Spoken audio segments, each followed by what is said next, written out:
basically the idea is to push people toward imagining what they've never imagined and feeling what they've never felt before.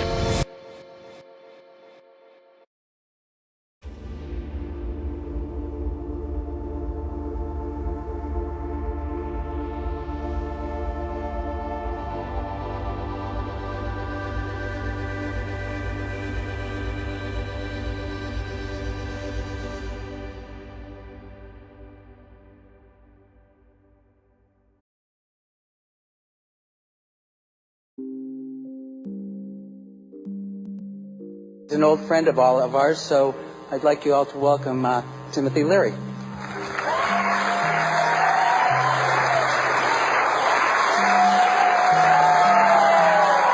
you. Yeah.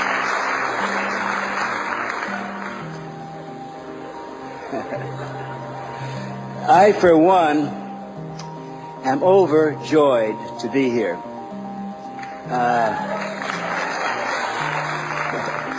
This is one of those special evenings that we will all treasure.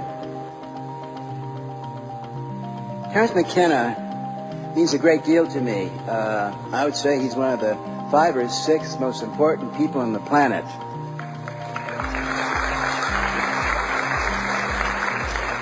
I can't even think of any others. Short-term memory loss, but... Terence and I keep meeting in the most wonderful, mythic, adventurous places. I was doing a wild tour through Germany about a year ago. We came to Heidelberg, and we were being guested by some people that came right out of Hermann Hesse. I mean, wizards and gnomes and, that sort of thing. Heidelberg. And there was Terence McKenna, and it was just so perfectly Hesse, Journey to the East. Yeah. So we meet again here tonight. I was talking to Terence backstage before we began, and we both agree that what he will be saying tonight has been said over and over again at all those high moments in human history when those who have gone within and understood about the brain and the inner treasures, we all come back and pretty much say the same thing. The problem is, though, that once you say it, you can't go on saying it and saying it and saying it. And when Terence came along a few years ago and was saying what I'd been trying to say, but naturally better, upgraded, up to date, I was so overwhelmed with gratitude, and I publicly thank you for that, Terence. By the way, the role that Terence is playing right now is one that takes not only vision, but it also takes fucking courage.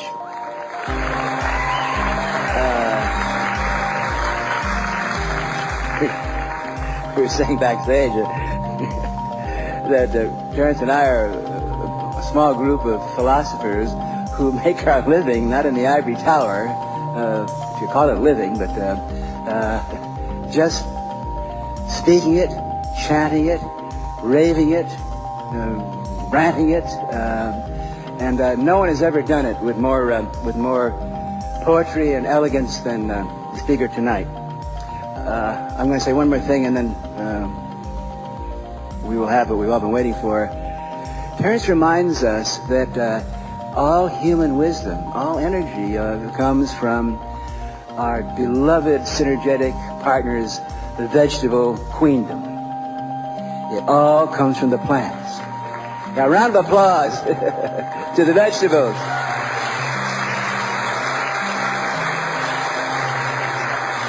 Now, we all know that the human body, we have to have food. It comes from vegetables. We have used vegetables over the years, the essence of vegetables in the form of wood to develop fire, gas, oil, and so forth. But what we forget and what we look to Terence for tonight is to be reminded that plants have given us an even more important gift. They give us the gift of vision. They give us the illumination. And throughout human history, there are the Eves and the Pandoras. Usually it's a woman who takes this wonderful vegetable and gives it to humanity and says, be illuminated. And now, for our illumination and our pleasure, please join me in welcoming Terence McKenna.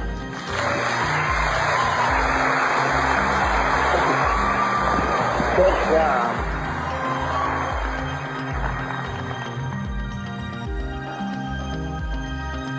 Well, I want to thank Tim. That was a wonderful introduction. I'm sure I know I wouldn't be here tonight if it weren't for Tim Leary. He was the pathfinder. He cut the way through the woods. He gave us all permission to be very much the people that we are tonight. And it's wonderful that one Irishman can hand it on to another and that we can keep it in the bardic tradition.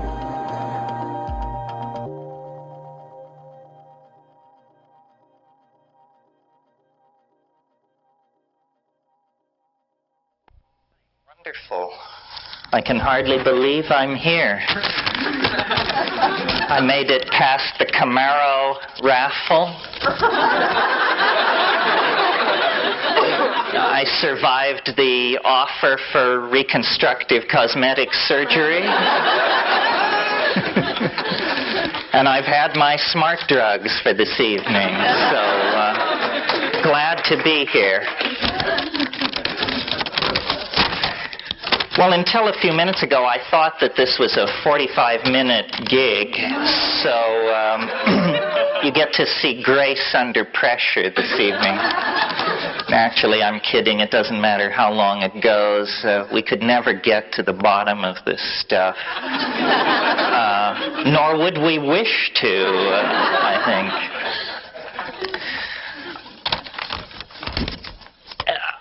By coincidence, merely, I became 45 yesterday. So, sort of a good moment to do some summing up. So in thinking about this talk and knowing as I did who would be here, I thought that I would sort of orient the theme toward distilling the psychedelic mind, which is a way of talking about the psychedelic mind, but also trying to, considering the amount of money you paid for this session, give you the entire shtick in one fell swoop, so that you would never have to attend a Terence McKenna lecture or workshop again. You could just move past that, turn the page on that kind of thing in your life.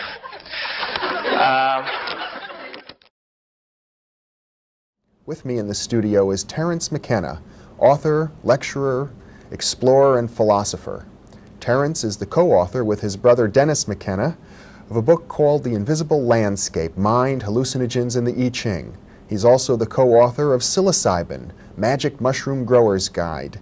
He is the author of a computer program called TimeWave Zero, and he's the co-founder and president of an organization called Botanical Dimensions, which devotes itself to saving botanical plants used in shamanistic traditions throughout the world. Welcome, Terence. It's a pleasure to be here. It's a pleasure to have you here.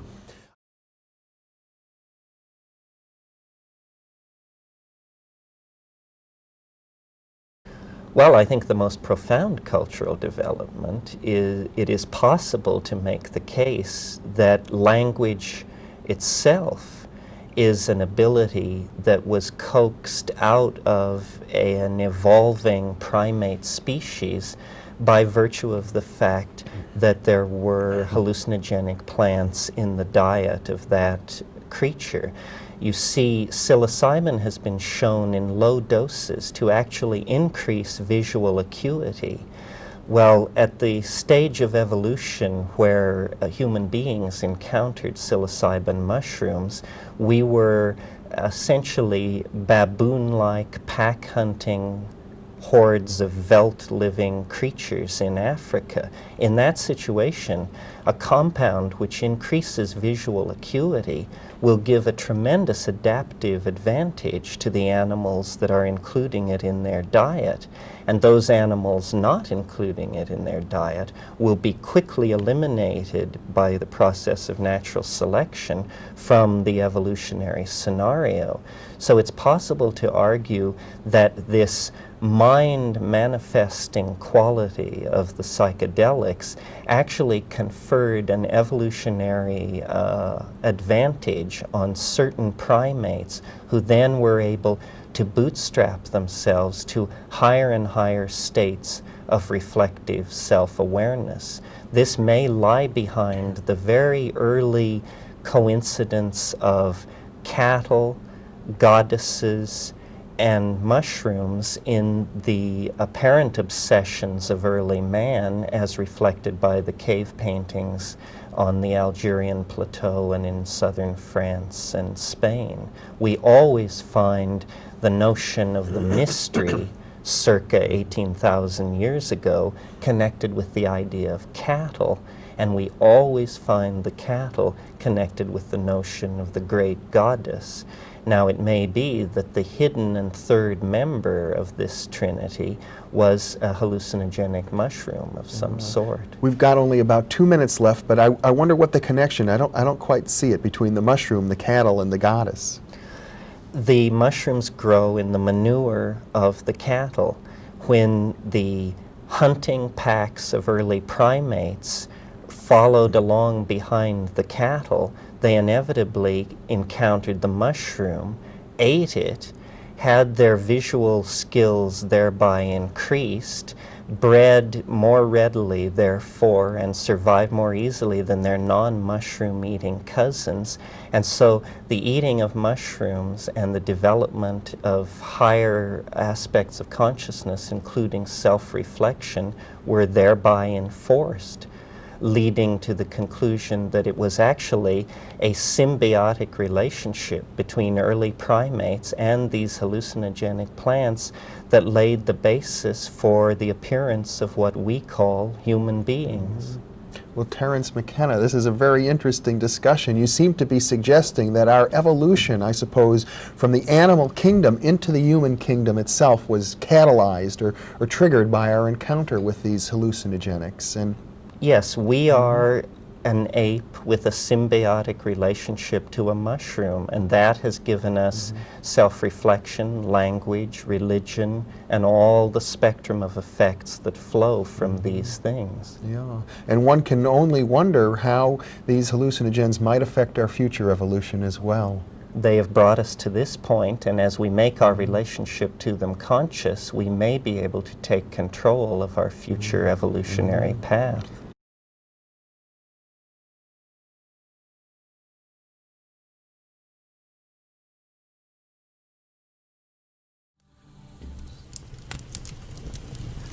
In the 120 years from 1500 to the beginning of the 30 Years' War, Europe was caught in a number of conspiracies and political intrigues directed toward moving Europe toward a magical and alchemically based society.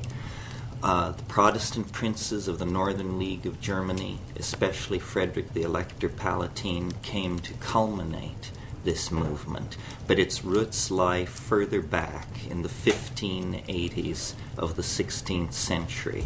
It was in this period that the English astrologer, astronomer, mathematician, navigator, and expert of espionage, John Dee, launched his famous and mysterious mission to Bohemia, a little-known incident in European history which holds clues to understanding the fate and evolution of modern science and the nature of a lost world of magical and alchemical thinking that once claimed the attention of the European imagination.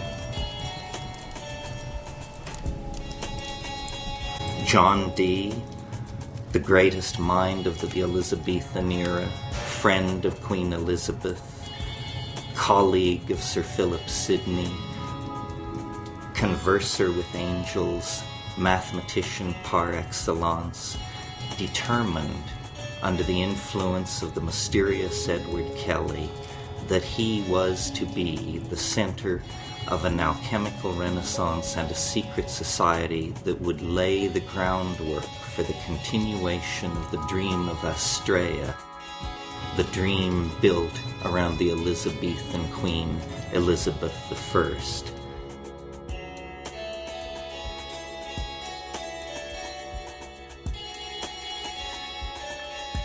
He associated himself intensely with the Arthurian mythical and mystical side of the Elizabethan idea of British Empire.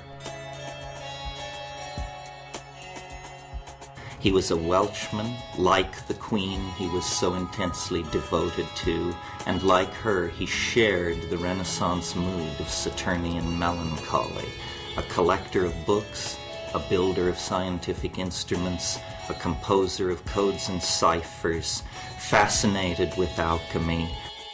Dee was both the figure of the introspective melancholic and the world-planning, empire-building political visionary. Dee was under the patronage of the Earl of Northumberland, and it was Northumberland who looted the Catholic monasteries at the time of Henry VIII. We have reason to believe that John Dee had virtual carte blanche in selecting manuscripts from those libraries that interested him.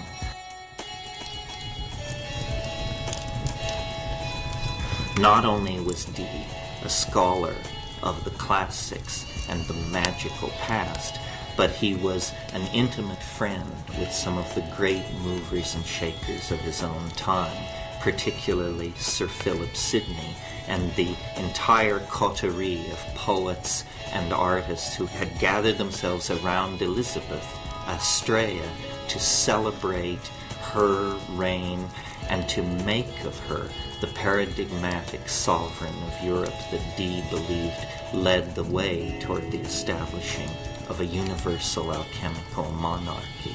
It was essentially a poetic enterprise, as alchemy always is. Merlin, in the Arthurian legends, has come down to us basically disguised as John Dee. The image we have of Merlin is Dee's image. So Dee possessed an enormous power over the imagination of his contemporaries. They were in awe of his learning.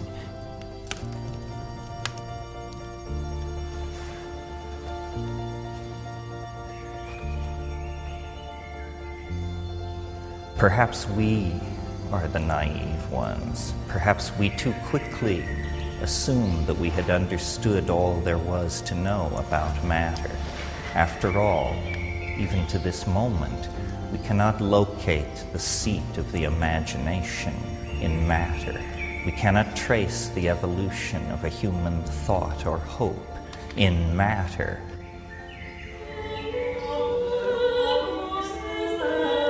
It's almost as though the alchemists, through their humility, had a deeper insight into the workings of the world than we have achieved today.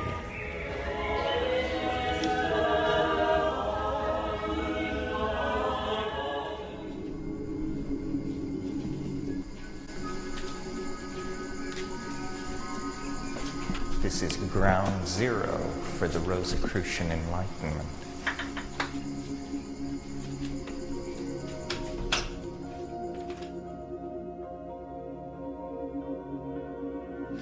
Standing here in the alchemical laboratory of the palace in Heidelberg, we are essentially at the center of the alchemical hopes of the Rosicrucian Enlightenment. It was here in the years before the adventure in Bohemia that Frederick's alchemists, astrologers, and soothsayers toiled directly under the king's observation and control.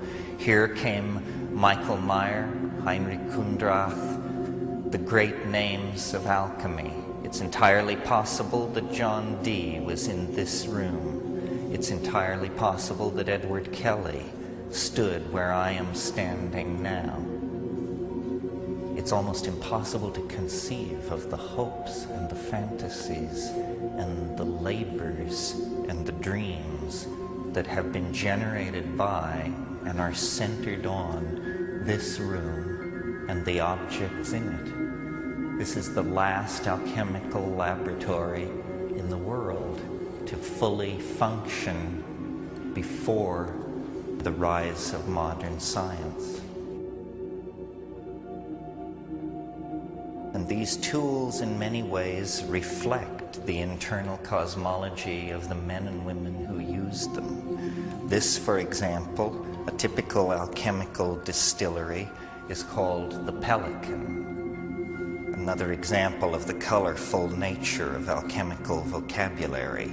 It's called the Pelican because it is associated with the myth of a bird which plucks blood from its own breast. The prima materia, feces, black coal, charcoal, salt niter, heated in here, brought to a high temperature, a fevered caloric state, rises into the higher empyreum of the vessel, and there, rarefied, it condenses, liquefies, and flows down into the cooler domain of the child of the pelican. Here the essence is collected, the quintessence, and always the hope was that the next experiment, the next combination of materials would yield the elixir vitae, the lapis philosophorum, the completion that the alchemist sought. And so all this fantastic apparatus that we see around us is really not so much in the service of channeling liquids, gases, but in the service of channeling spirit out of matter and into the higher realms, where it then can be refluxed, recondensed, and the lapis philosophorum, the stone of the philosophers, the central mystery, brought to completion.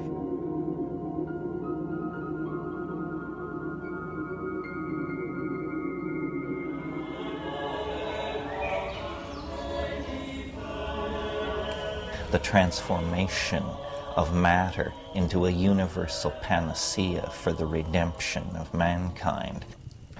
This was Dee's great passion. This was the overarching theme of his life, a deep, deep commitment to the reformation of society, and a deep, deep exhaustion and rejection of the values of Christendom that he saw betrayed all about him. And then by distillation, and then by coagulation, and then by concentration through firing, the alchemical body is brought to completion. These are processes that go on both within the chemical retort, the alembic, in the alchemist's laboratory, and they're processes which go on in the heart and mind of the alchemist. One process dissolves, another process separates the dross, the gross matter, from the precious, another concentrates the subtle essence, another raises the subtle essence to another level of refinement.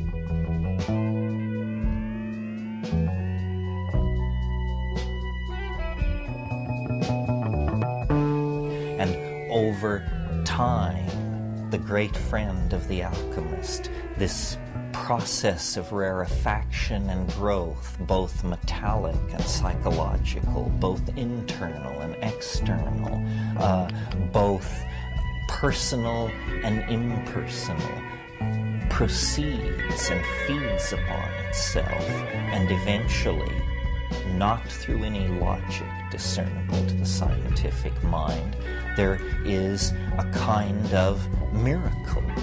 The production of the stone, the union of spirit and matter, the fusion of these two contradictory aspects of the universe into a new and third thing, the quintessence, the rubedo, the lapis philosophorum, the aqua vitae, the nostre lapis philosophorum vivici.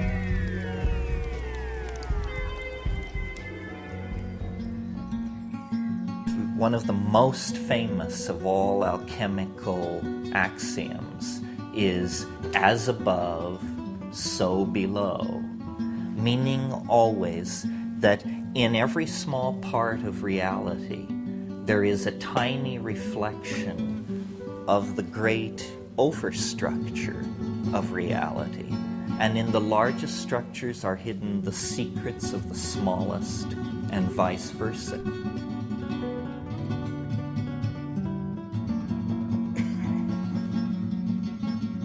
We have unconsciously imbibed the ontology of science, where we have mind firmly separated out from the world. But in an earlier age, mind and matter were seen to be alloyed together throughout nature.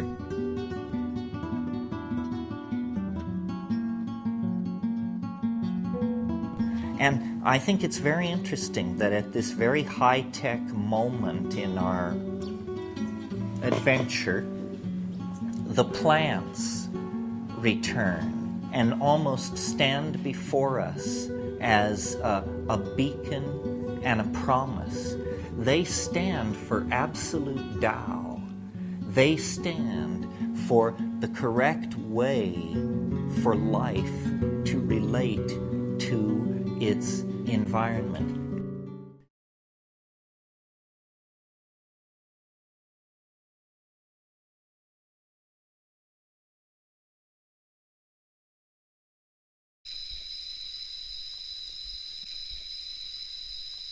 This is one of the most interesting new psychedelics in the world. This is Salvia divinorum, and it is definitely one of the plants which will shape the next few decades of the new millennium. This is a coleus.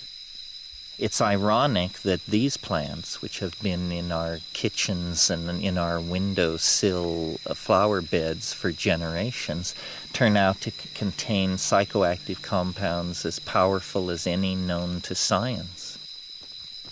These are not particularly interesting in terms of drugs, but they're certainly bizarre. I'm up here with me. This is one of the most interesting plants in the garden. This is Psychotria viridis. This is the plant which causes the vision. When taken with ayahuasca, when taken as a liquid, the experience lasts about 4 to 6 hours. It's not as intense as smoking it. Smoking it is the most intense experience this side of the yawning grave. When I take psychedelics, I always do it in a shamanic style.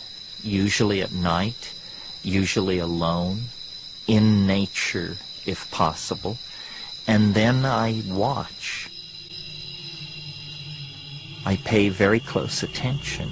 I use my mind as an alchemical vessel for carrying out observations on the union of spirit, my personality, and matter, the physical matter of the substance that I'm ingesting.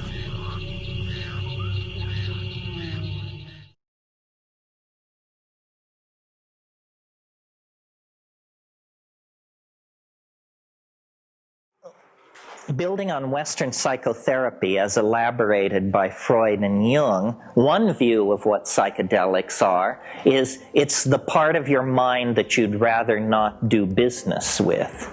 It's the memories of childhood neglect or abuse.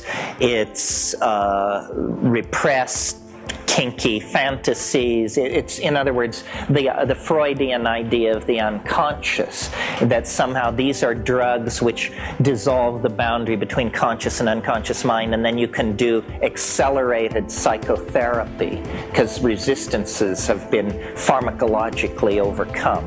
That's one model. It's good as far as it goes. It just doesn't go far enough. Then there's another model, which I would call the traditional or shamanic model. And it says the cosmos is a series of levels. And these levels are connected by vertical routes of access, which can be thought of as simply flights through space, or magical trees, or magical ladders. Anyway, there's an image of ascent. And ordinary people exist on only one of these levels. But a shaman is not an ordinary person. A shaman is a superhuman person who has the power of animal allies behind them, and they can go up and down in these elevators that move between levels, and they can therefore recover lost souls, see social hanky-panky, theft and adultery, see the causes behind that, see the causes behind disease, so forth and so on. That would be the traditional one. Well, thinking about this from a mathematician's point of view, an all-encompassing explanation that would explain how all these magical feats are done is simply to suppose that the shaman is somehow able to project his consciousness, his or her consciousness, into a higher dimension. Not metaphorically, as in Sylvester Stallone has many dimensions, not metaphorically, but literally, as in 1 dimension, 2 dimensions, 3 dimensions, and 4. And I have noticed that all of biology, not simply shamanism within the context of human society, but all of biology is, in a sense, a conquest of dimensionality. That as we ascend the phylogeny of organic life, what animals are a strategy for conquering space-time. And complex animals do it better than simpler animals. And we do it better than any complex animal. And we 20th century people do it better than any people in any previous century, because we can bind data in so many ways that they couldn't, electronically, on film, on tape, so forth and so on.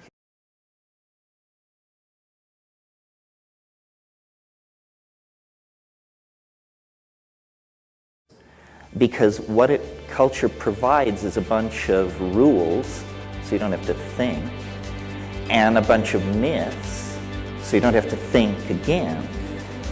Culture has all the answers, you know. You want to know where people came from?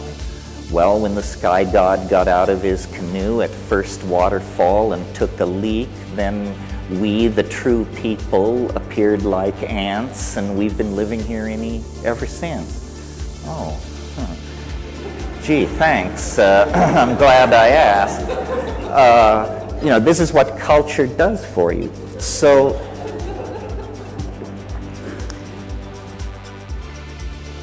but now technology throws a curve. And the curve is that we live so long that we figure out what a scam this is. We figure out that what you're supposed to work for isn't worth having. We figure out that our politicians are buffoons. We figure out that professional scientists are reputation-building, grab-tailing weasels. We discover that all organizations are corrupted by ambition. You know, you get the picture. We figure it out.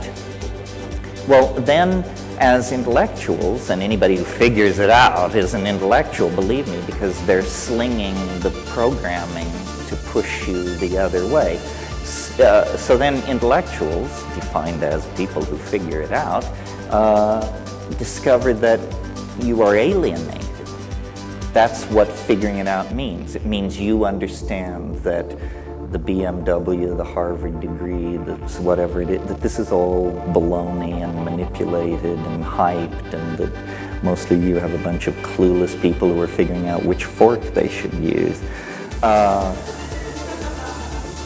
Culture, and this is my message to artists and to anybody else who cares to notice, culture is a plot against the expansion of consciousness.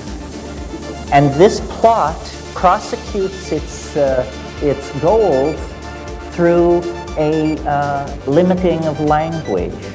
Language is the battleground over which the fight will take place, because what we cannot say, we cannot communicate, and by say I mean dance, paint, sing, meme. What we cannot say, we cannot communicate. We can conceive of things that we cannot communicate. And I think every one of us here has done that. And that's a thrilling thing. That is the deep homework. The psychedelic inner astronaut sees things which no human being has ever seen before, and no human being will ever see again. But in fact, this has no meaning unless it is possible to carry it back into the collectivity.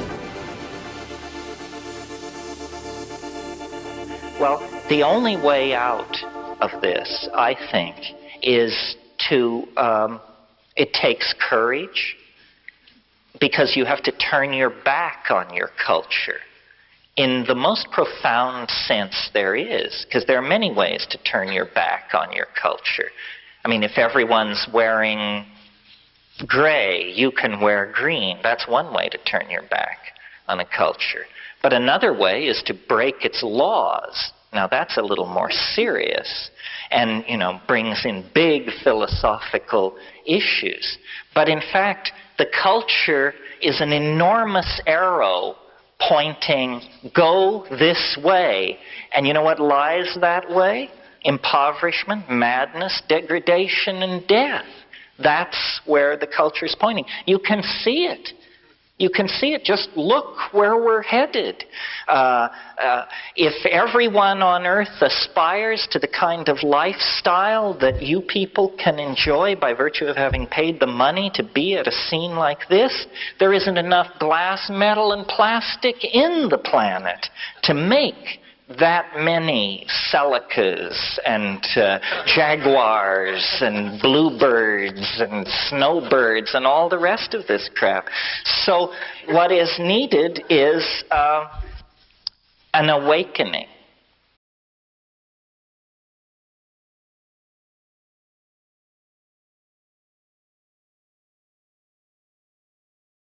For me, at about the hour and 20-minute mark, give or take, not more than 5 minutes, it begins what's called streaming. Streaming is when you close your eyes and there are after-image colored globs of stuff floating by, either colored mauve or chartreuse. It's pretty trivial. But you just watch. And part of what you have to train people to do is, it's weird, people don't know how to look at the back of their own eyelids. People don't know how to look at darkness.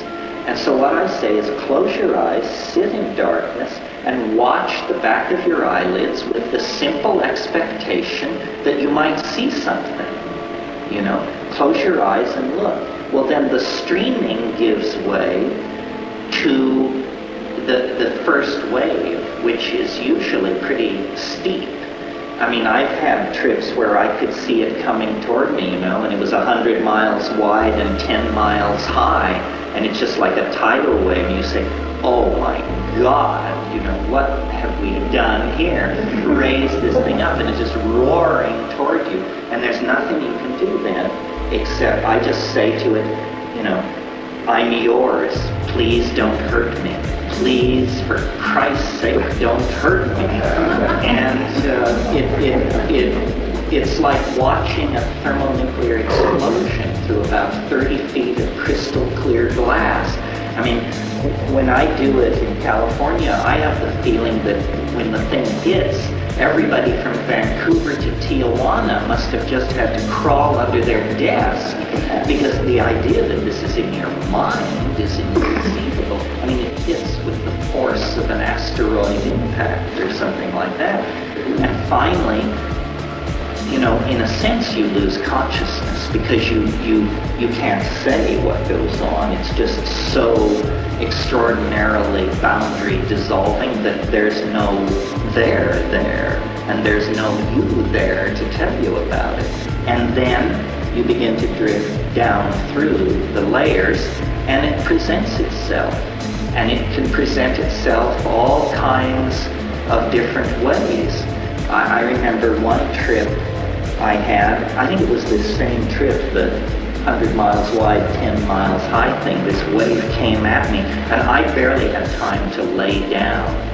And after a long, long time, I became aware that there was a woman standing over me in some kind of tight-fitting suit, some kind of sexy outfit, and I heard a voice. And it said, they say it helps to close your eyes, cowboy. And so I closed my eyes.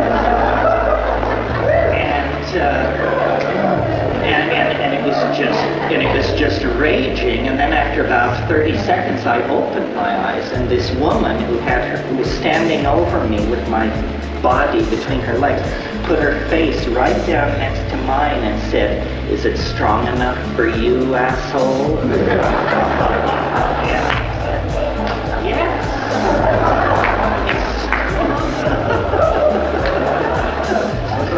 So, you know, the humor of the thing is amazing.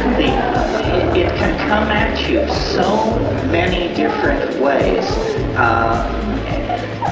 And then the conversations take place, and they can be anything.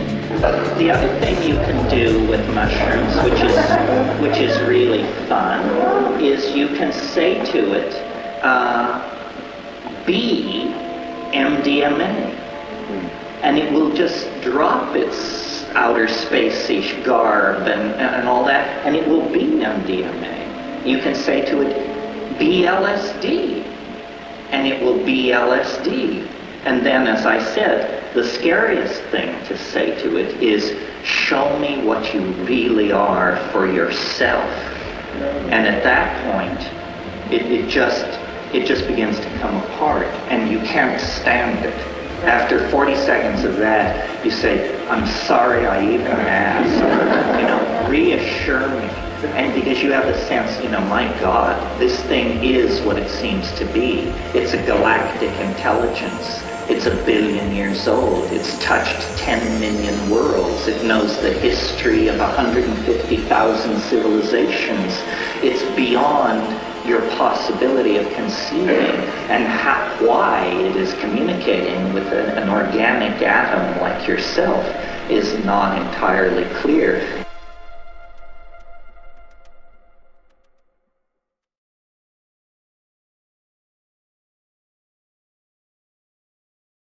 You know, when psychedelics were first being discussed, it was thought that they would prepare people for death. In a sense, they probably do. But in the same way that they prepare people for death, they prepare people for transformation. It gets you used to the idea that the world is not what it appears to be, and it gets you used to the idea that the world is somehow animate, intelligent, and proceeding along its own agenda. So in a way, shamans have always been anticipations of some future state of mankind.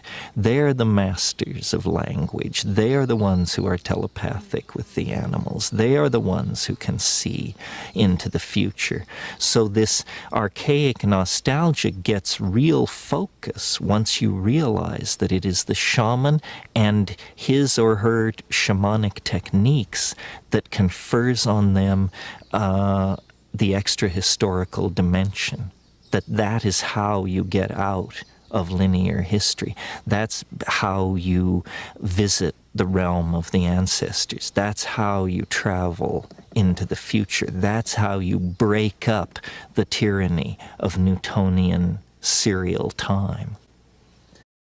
The Gaian mind has always been there. Nature originally, through the plants and shamanism, provided the tools for us to access this incredible natural database.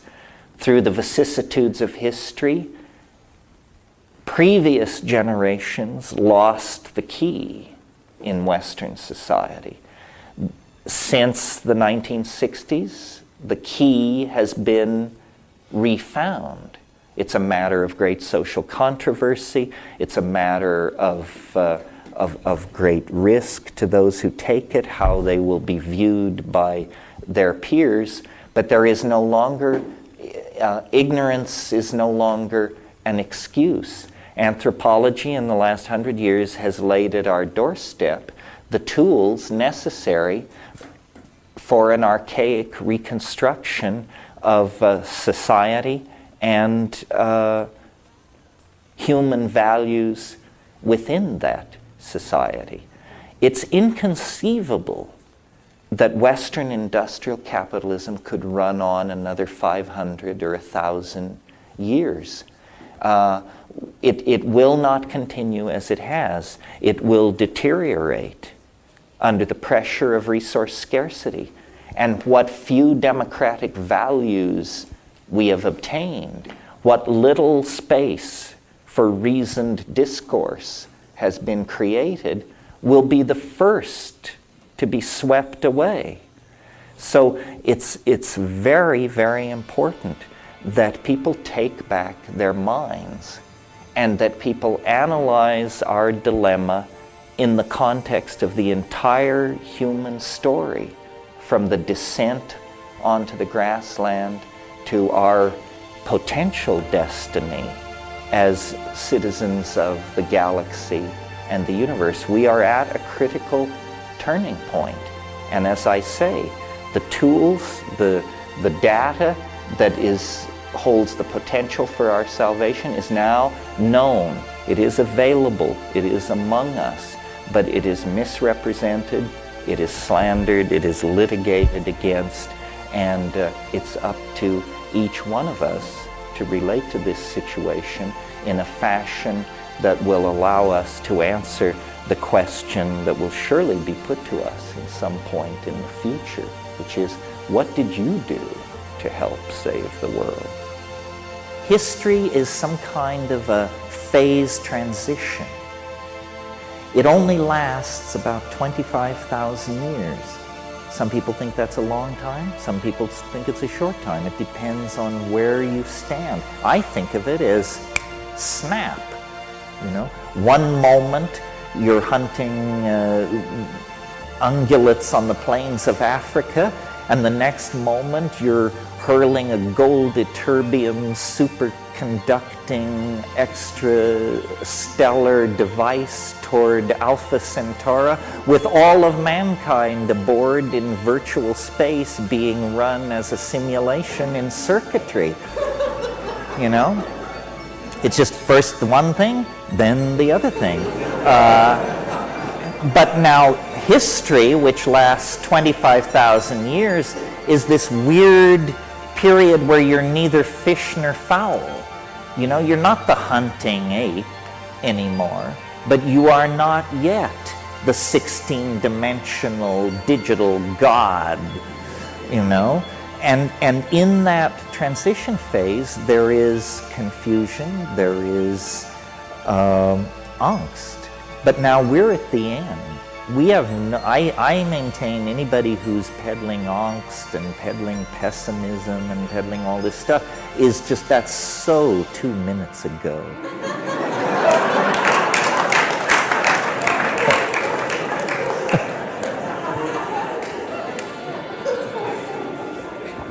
question.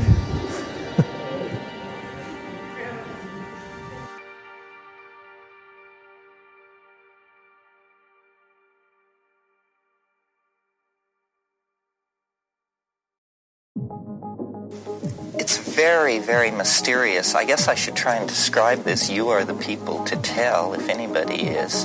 What I found about this communicating with it thing is that sometimes it's easy and it just comes, and that's what the trip is about. But if it's elusive for you, or if you've taken mushrooms many times and yet this doesn't seem to be what happened to you, I couldn't describe how it works for me anyway. It's as though a certain level of intoxication with the mushroom is the precondition for being able to communicate, but is not itself enough. So that I will feel the levels building in my body, and I will be very stoned, and then I will come into this place where I will say, now it is possible to invoke the spirit in the mushroom. And then I invoke it, and it's a pretty straightforward thing. I remember an old I Love Lucy thing where Ethel is asking Lucy how she gets in touch with the flying saucers. And she says, I just say, come in, little green man, come in, little green man. It's almost like that. In fact, it is like that. No, they're not green. What I do is I get the feeling, which is, I call it, it's almost like, I'm embarrassed to tell this kind of stuff. It's a feeling of being very Irish. It's a feeling of elfenness. And then I say, aha, we're getting close in. They're near. I smell them. They're nearby. And then I just say, you know, show. And there's this music, this tinkling stuff. And it begins to get stronger. So I say, you know, come in, little green man, come in. And then it gets louder and louder. And then finally, once you get the valve open, you don't have to worry. It will pour through as long as you can watch it and be with it and sing with it. And it is obviously the basis for the idea of elves and elfin energy and little people who make jeweled machines and play musical instruments and live in the mountains.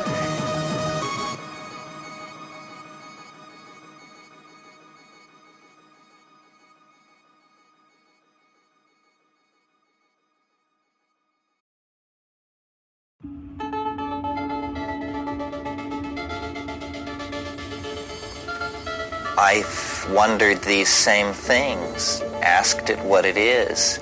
It seems to be able to present itself many different ways. I mean, it can be almost like a robotic, cybernetic, disembodied kind of thing. Or sometimes it's like, you know, your girlfriend in hyperspace. It has this very sexy kind of, I don't know, these funny vibes to be coming off a pharmaceutical product.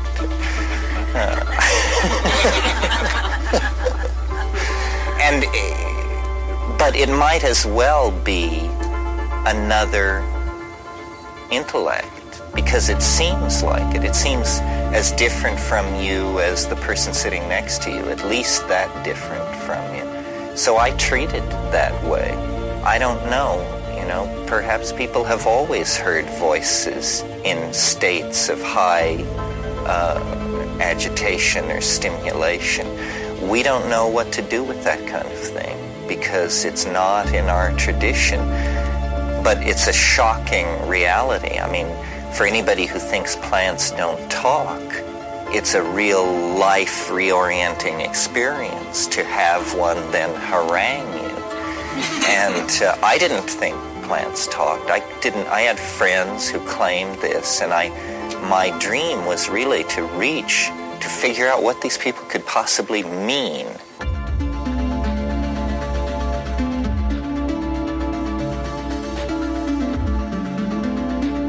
it seems to be truly a visual communicator. Its mode is vision. It shows you what it intends.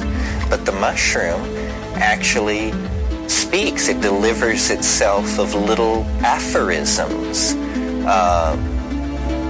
I'm sure you've heard me try to sum them up for people. I mean, it said things to me like, man must have a plan. If you don't have a plan, you'll become part of somebody else's plan.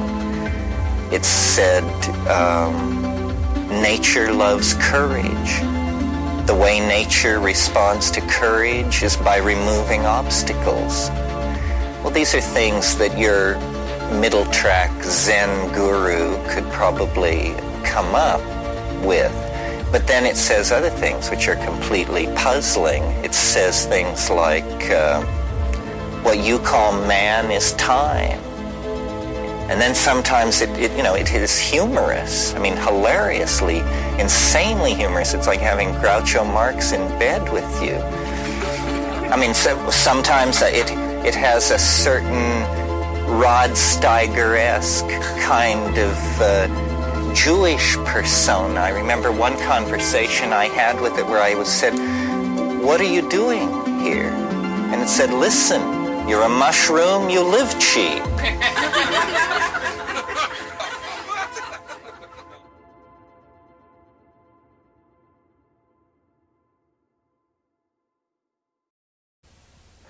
In the Jugendstil splendor of one of Prague's most famous concert halls, we encountered Richard Alpert and persuaded him to have lunch with us. Alpert, who now calls himself Ram Dass, is one of the most enduring figures from the American cultural upheaval of the 1960s. Alpert, whose career reaches from Harvard University to the plains of the Punjab, has transformed himself into a spokesman for humanity's ignored and downtrodden. Well, when you look, you mentioned in your talk the other night, since some people think the 90s are going to be a second turn of the spiral, I observed the 60s as a spear-carrying 14-year-old. I was down in the masses. What were the mistakes that are avoidable if there's a second chance?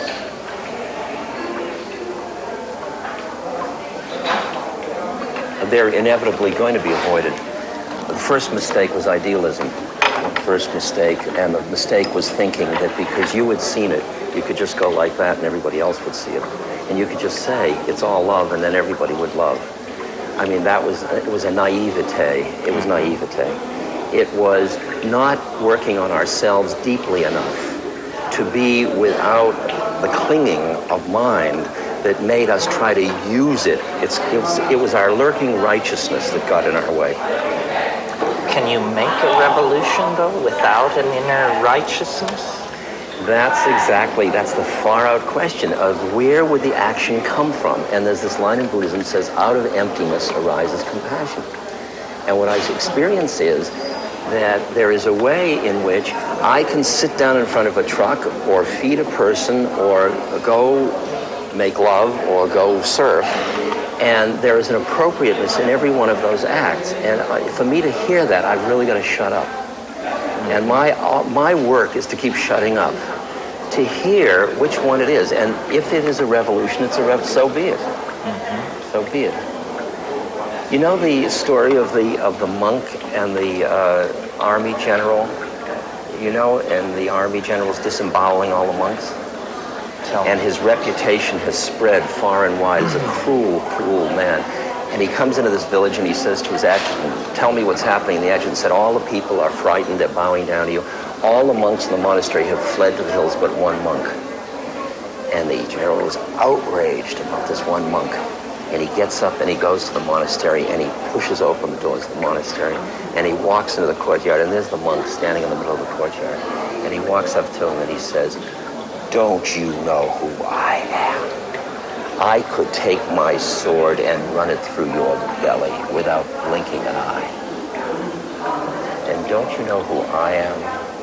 I could have your sword run through my belly without blinking an eye." That's great. That's the place from which revolutions can heal, rather than just starting the cycle all over again. Then this is the place we never found in the 60s. I mean, I've always said it was all well and good. We reduced it to revolution, and although we had the taste of evolution, we reduced it to revolution. Well, and the day they came with machine guns, we didn't stand like that monk. Everybody said, oh my God, you could get killed playing this game. And I flew to Laos and India for 3 years. But already we had produced the they by being so busy being we. True. Because so that they even noticed we. The fact that they noticed us was because we were busy making statements instead of just being it. So maybe, I mean, this is just occurring to me, that being in a place like Prague, the real thing we have to learn here is how to make velvet revolutions, non-confrontational. Exactly right. Exactly right. That's why I admire Havel so much. That's why he's way up there in my, because he is a compassionate leader. He's got wisdom, not just knowledge. He is tuned. There's a quality of his heart that feels present. And he said in this op-ed article I just read, his letter last month. I read it too. And you know, at one point he said, we have to allow the naturalness to come back, the personal stuff, the heart stuff. I mean, he was right there with all of the... Do you see, I mean, I don't want to put you on the spot, but I don't, let me preface it by saying, do you see anybody who could play that role for the millions of kids in England and the United States who are now asking, where do we go from here?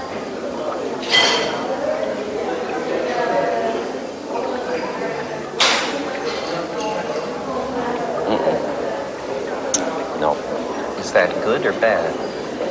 I guess the situation hasn't demanded the emergence of that being it. Of those kinds of people? Because it can't be anybody that comes forward and says, I'm it. Oh no, it has to be someone who the people But the say situation you're can it. demand the formation. I mean, you watch, does the man make the time or the time make the man? You know, and you can feel how what took a certain person 20 years, like to ride a bicycle, somebody later on can ride a bicycle like that because the whole culture rides bicycles. There's some like process where the situation emerges where the person has to come forward and they're just forced out. I mean, I go and I look at all the senators that are running for this or that, and I go to breakfast with them and I listen and I tune. And Jerry Brown I hung out with, and I said, you know, he's got interesting ideas, but as his heart, my God, he's got work to do. This poor guy, he's suffering so much.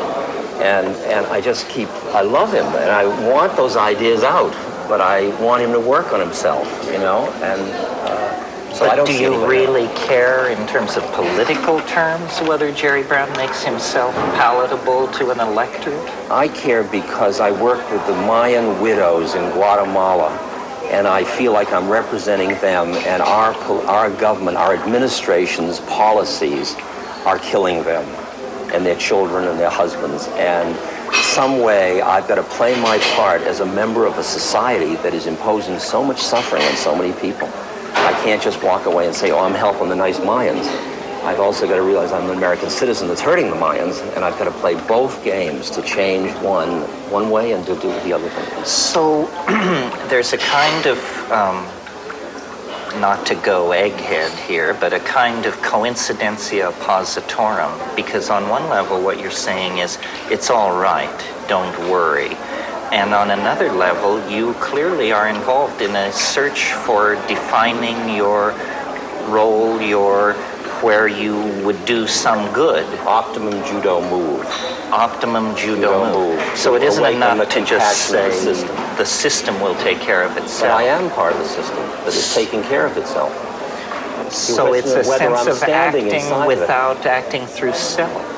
It's being not identified with the actor and not being identified with the fruits of the action. To me, one of my basic texts is the Bhagavad Gita, and those are the two injunctions. Mm-hmm. And I really hear those.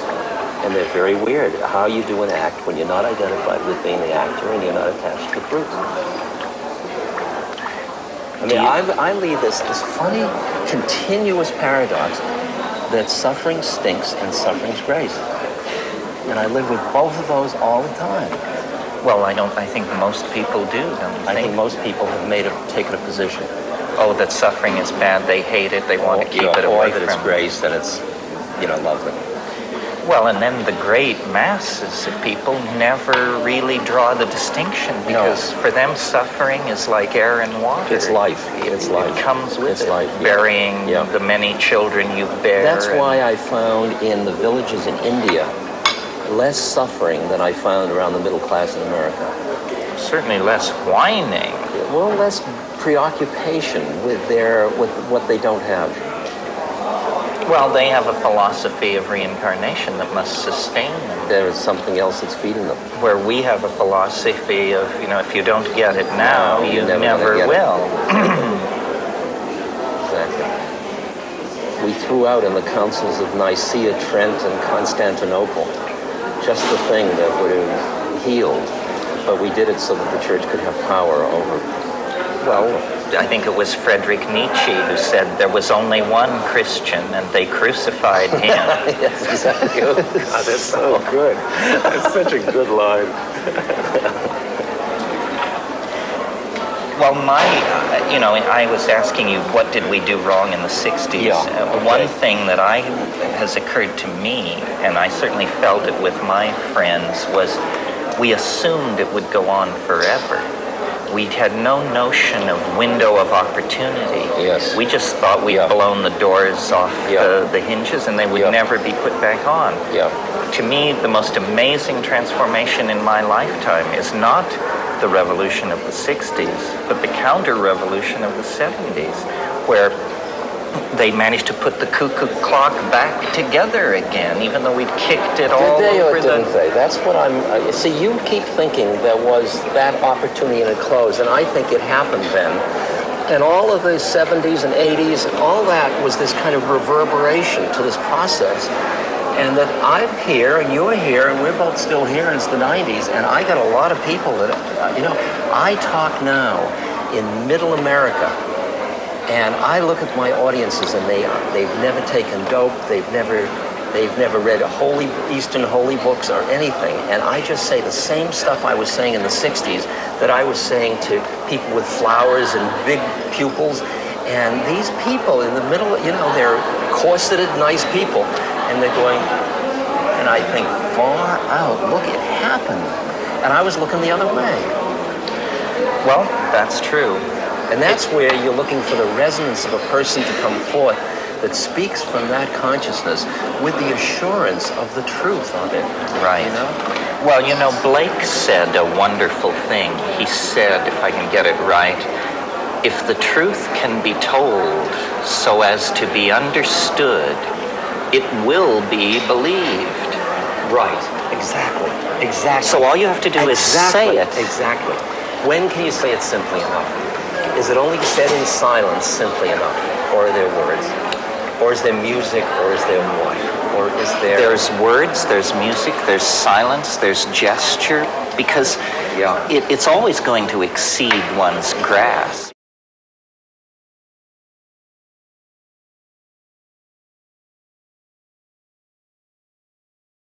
To this point, what I've said could be imputed to be just talk about a superb psychedelic drug.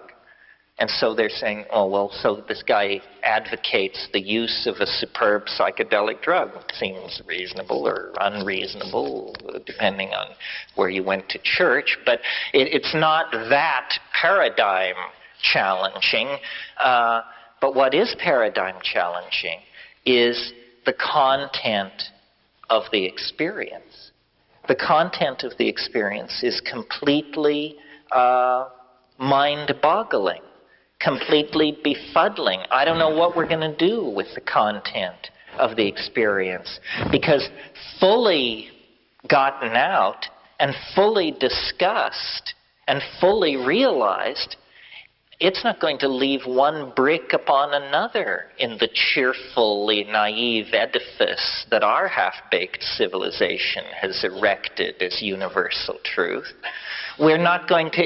Science is not going to be able to survive the encounter with the psychedelic experience, because it is not an encounter with the Freudian, the repressed memories of your miserable and battered childhood or whatever it is you went through, and it isn't even an encounter with the miserable memories of the battered childhood of the human species that we all went through, a la Carl Jung.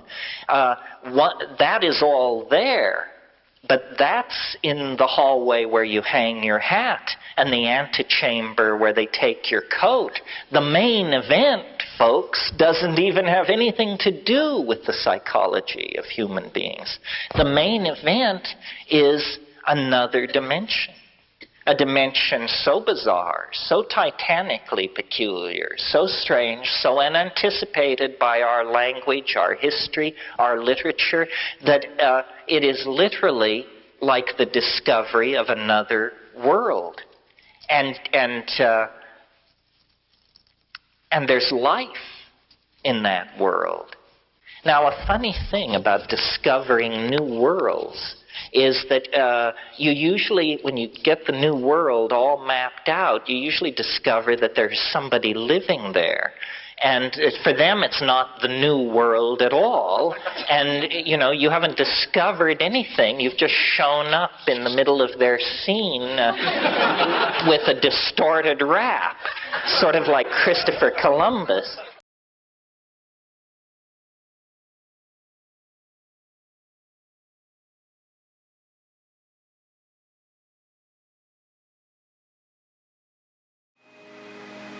The first thing that happens is that there is a sense as though all the air in the room had been sucked out.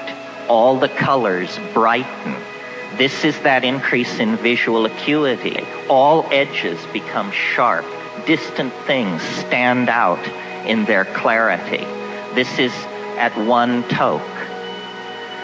At two tokes, you close your eyes, you feel a sense of anesthesia seeping through your body.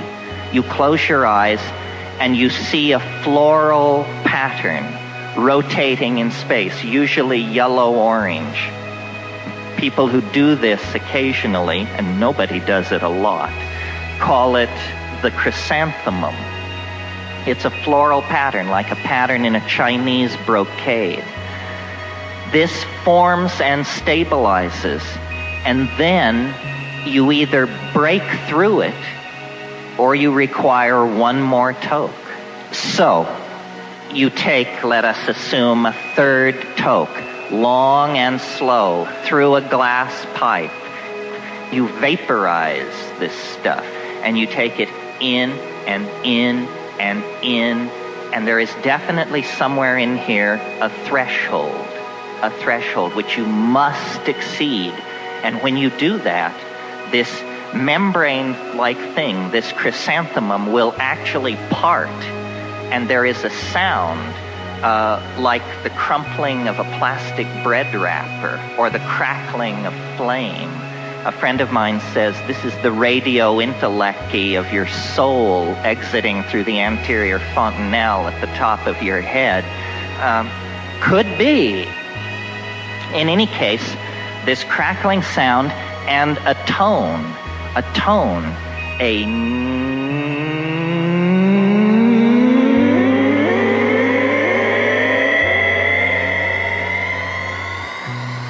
and then there's this impression of transition, and you're now 20 seconds deep into this experience.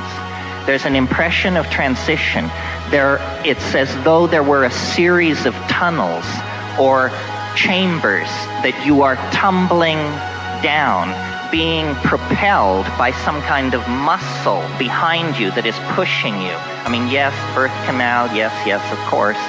But anyway, a tunnel, and what I've noticed about this tunnel is the walls and ceiling flux and come down to meet each other, and where they touch, they pull apart with a...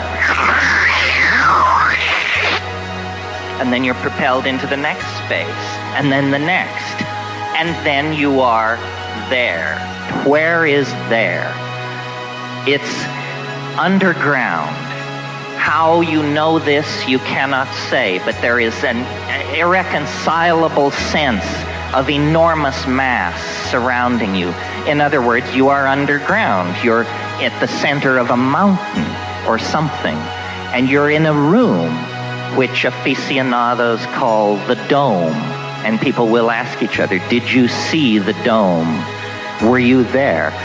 And the walls, if such they be, are crawling with geometric hallucinations, very brightly colored, very iridescent, with deep sheens and very high reflective surfaces. Everything is machine-like and polished and throbbing with energy.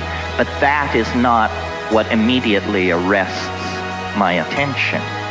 What arrests my attention is the fact that this space is inhabited, that the immediate impression as you break into it is there is a cheer. You break in to this space and are immediately swarmed by squeaking, self-transforming elf machines. These things which are made of light and grammar and sound that come chirping and squealing and tumbling toward you, and they say, hooray, welcome, you're here.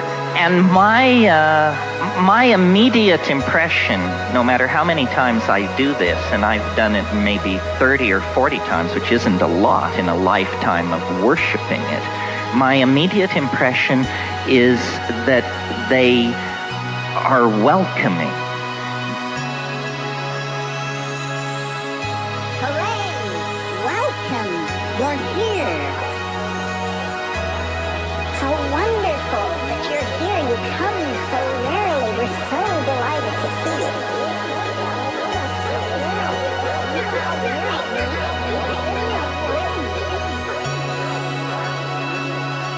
And one of the strange things about DMT is that it does not affect your mind in the ordinary sense, in that, you know, drugs, they make you giggly, they frighten you, they stimulate you, they depress you. DMT does none of this. You go to that place with all your groceries. You're there, and you're there thinking, Jesus H. fucking Christ, what is this? What is it? And you're thinking, you know, I must be dead. I've done it this time. I must be dead. And so you think, heart, yes, heart, pulse, yes. And meanwhile, these things are literally in your face. And what they do is they jump into your chest, and then they jump out again. And what they're doing, and this is the point, I think, what they're doing is they are singing, chanting, speaking in some kind of language that is very bizarre to hear.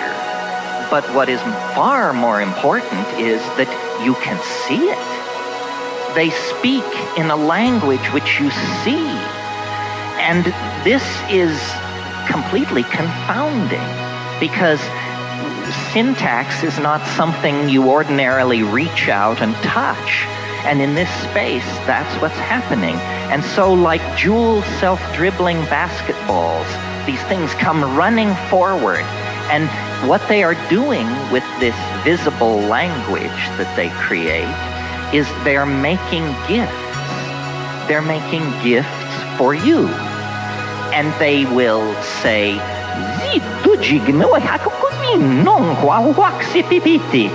which condenses as something which looks like a cross between a sop with camel, a Havana cigar, a piece of abalone, an opal, and nookie, and they offer it to you.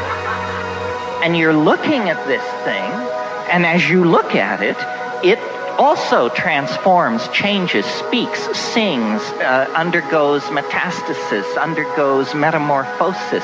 And these things are just accumulating. And each elf machine creature elbows others aside, says, look at this.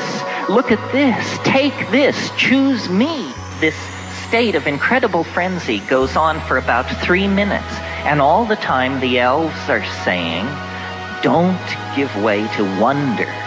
Do not abandon yourself to amazement. Pay attention, pay attention. Look at what we're doing.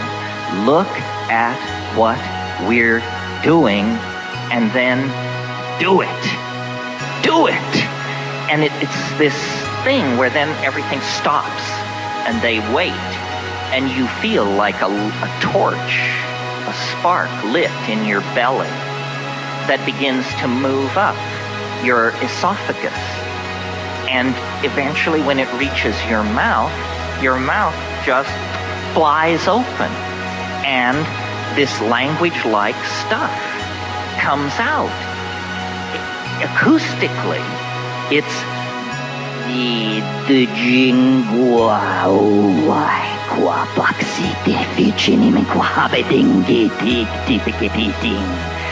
but what you're not hearing it. The startled friends who sent you to this place are putting up with this. What you're experiencing is a visual modality where these tones are surfaces, shading, colors, insets, jewels. You are making something.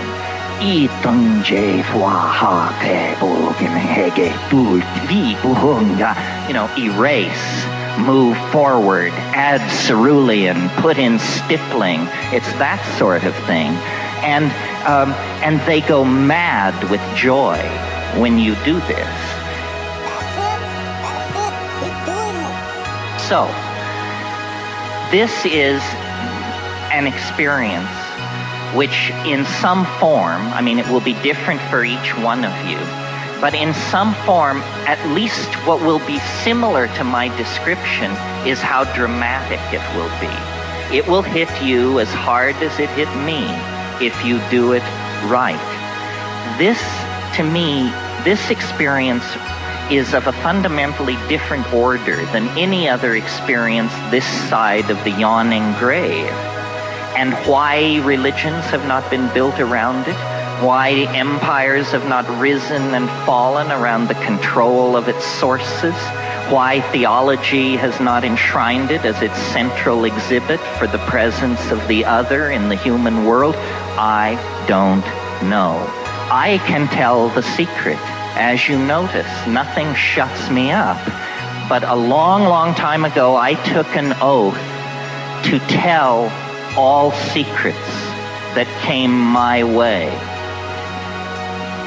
So how can it be then that a compound which each of us carries right here, right in the pineal gland, right in the Ajna chakra, the Philosopher's Stone is no further away than that.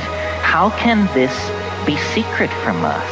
How can we be trapped in a dimension of such limitation and such mundaneness when our own nervous systems and the ecology around us and our own history over the past 500,000 years argues that this is what we were born and bred for.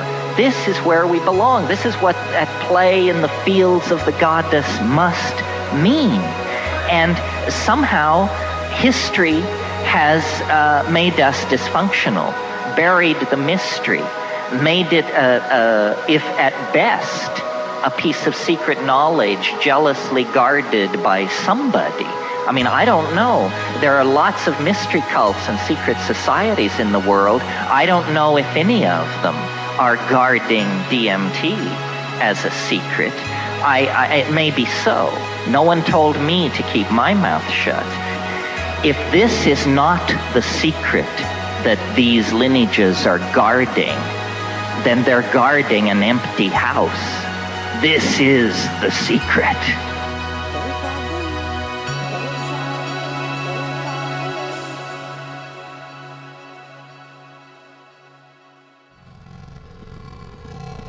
The Western mind is very queasy around these experiences that cast into doubt its cherished illusions about how reality is put together. And when you get to DMT, you have hit the main vein. I mean, I hold it in reserve as the ultimate convincer. I mean, that's for there are these people running around, you know, who say, oh, you people who are into drugs, give me a good branch whiskey and a little TV. I think you're deluding yourself. Say, do you? Well, have you got 5 minutes to invest in this proposition, my cheerful friend? Because if you do, have I got news for you.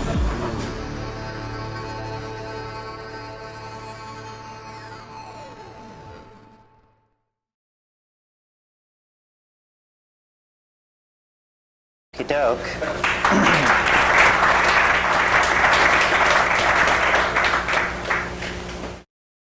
I met somebody who said, there's a guy you've got to meet. He lives in Occidental, California. And I said, where's that? And he said, well, he said, I've arranged it all. He said, you get on the Greyhound bus at so-and-so, you get off at Santa Rosa, California, and he'll meet you, stand by the road in this place, and he'll meet you. So I thought, okay. And he said, and here's a tape with him talking. So I listened on a Walkman on the bus journey, on the Greyhound bus journey to Santa Rosa, to this Terence McKenna tape where he's talking about DMT, dimethyltryptamine, and its effects on consciousness. So I'd never heard anything like this before, and I thought this is really amazing stuff. And so I stood in the appointed place, and after a couple of minutes, this battered golden Cadillac drew up with sort of peeling tail fins, and the windows scrolled down, and there's this guy with curly hair and dark glasses who leant out of the window and said, Dr. Sheldrake, I presume.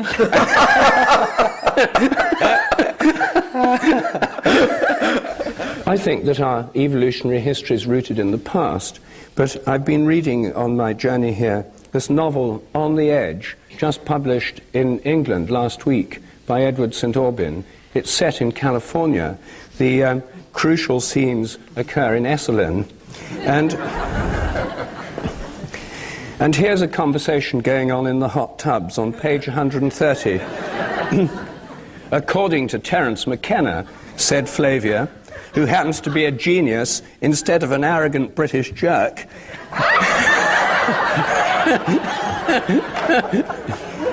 history is rooted in the future. So...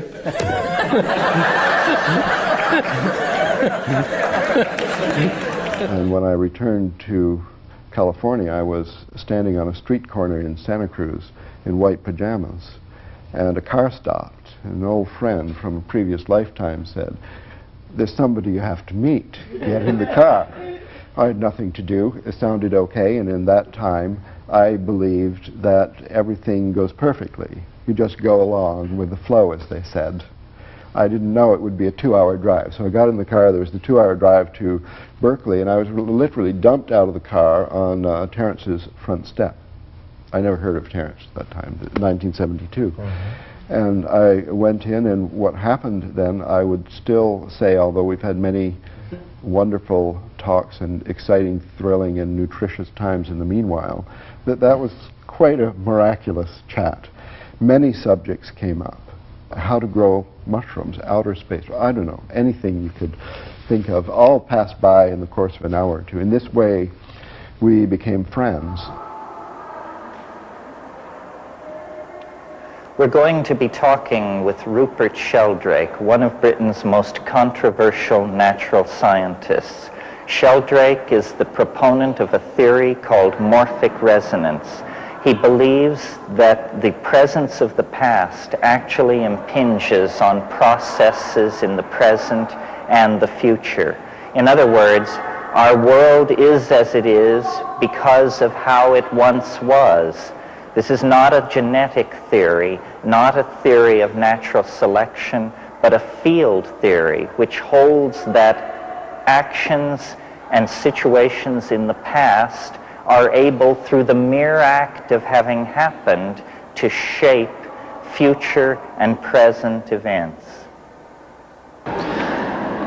Rupert, this immense Baroque building is the Museum of Natural History in Prague, and I wanted to bring you here because I thought it would be an appropriate place to discuss your ideas, because after all, a museum is a kind of archive of morphology. Exactly, with these stuffed animals and skeletons are like photographs, snapshots of forms frozen. But of course each animal behaves and moves, each animal develops as an embryo to its adult form, and each one evolves. So it's triply dynamic. We have to reconstruct that in our minds. But the whole thing really is a reflection, I think, of the memory behind each species. Each species is the repository of an entire process of memory. Well, now this is the part of your thinking which goes well beyond orthodox theoretical biology. Say a bit more about that. Well, the orthodox view is that all these amazing forms and all the behavior and instincts that the animals expressed were all coded in the chemical genes. So a materialist theory. That's a materialist theory. I think it goes far beyond that and involves a memory of instincts, a memory of behavior, a memory of form. That is not materially based. Not materially based. A collective memory on which each species draws. But in a case like that, then how is it possible for new form to emerge at all? Well, this is where novelty comes in. Well, no one can account for novelty except perhaps yourself. So he took me to his A-frame in Occidental. You had to go up a sort of path, and you had to pass a hut. I wondered what was in the hut. He showed me later it was full of mushrooms. He had to go and vaporize them every few hours, humidify the atmosphere. Right. Anyway, Ralph Abraham, his friend, was staying there, and Ralph's a chaos mathematician at the University of California at Santa Cruz. He's still there. And these two guys were just talking. They met, to talk to each other. And I just sort of parachuted into this discussion. Ralph was there anyway. And we started talking, and 48 hours later, we were still talking. We had a little bit of sleep and ate a little bit. But, I mean, this was the most interesting conversation I'd ever had. I think, therefore, that the premises on which this whole Ralph called it a fantasy, a paranoid fantasy. The premises on which this is based. That helped.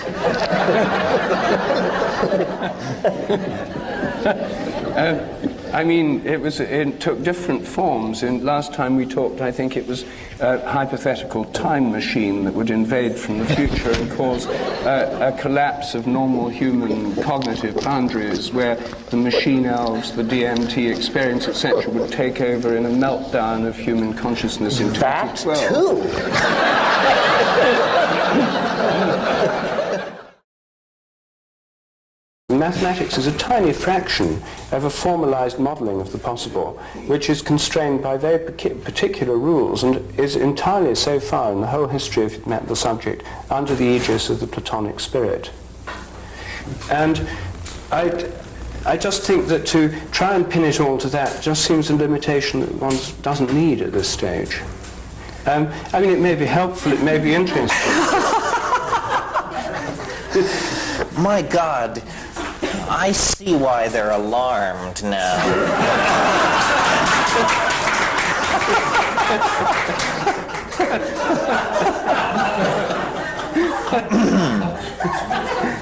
Yes, well, I'm sure you're quite right.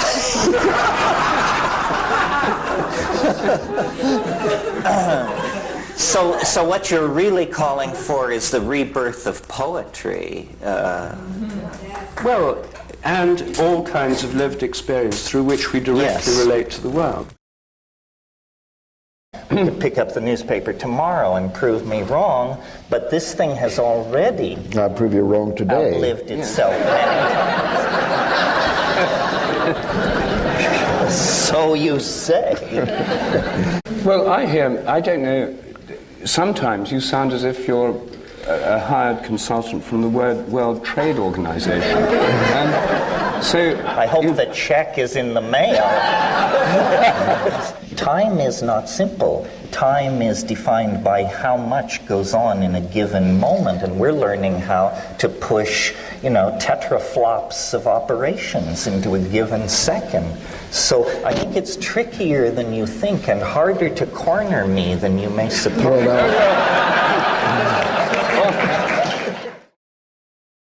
Now we have the great good fortune to be approaching the end of a millennium. Would it be redundant to say this only happens once in 1,000 years? Yes. And it's extraordinarily fortunate. Once I was in England and I ran into somebody I hadn't seen for 20 years, and I was amazed, and I said to Rupert, how often does one get a chance to meet someone one hasn't seen for 20 years? And he said, well, I dare say, I suppose every 20 years or so. To me, all of these things are intelligence tests. And the people who pass the intelligence test are not worrying about pro bono proctologists from other star systems showing up unannounced in their bedrooms. So, we have perfected politeness. We have perfected the ability to listen to damn foolishness without betraying by so much as the flick of an eyebrow that we realize what we're in the presence of. Now I think it's time to refine our mathematical skills, learn to think straight, and not be afraid to denounce the pernicious forms of foolishness which are vitiating the energies of our community and making us appear marginal and absurd in the discourse about truly transforming society.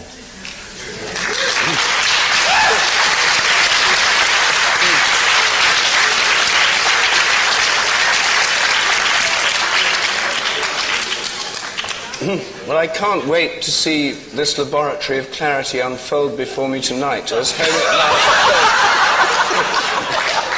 and as all nonsense is dispelled, as the scalpel of reason is brought out by Terence. Yes, well, it is an ambiguous enterprise and fraught with contradiction, but forward, ever forward.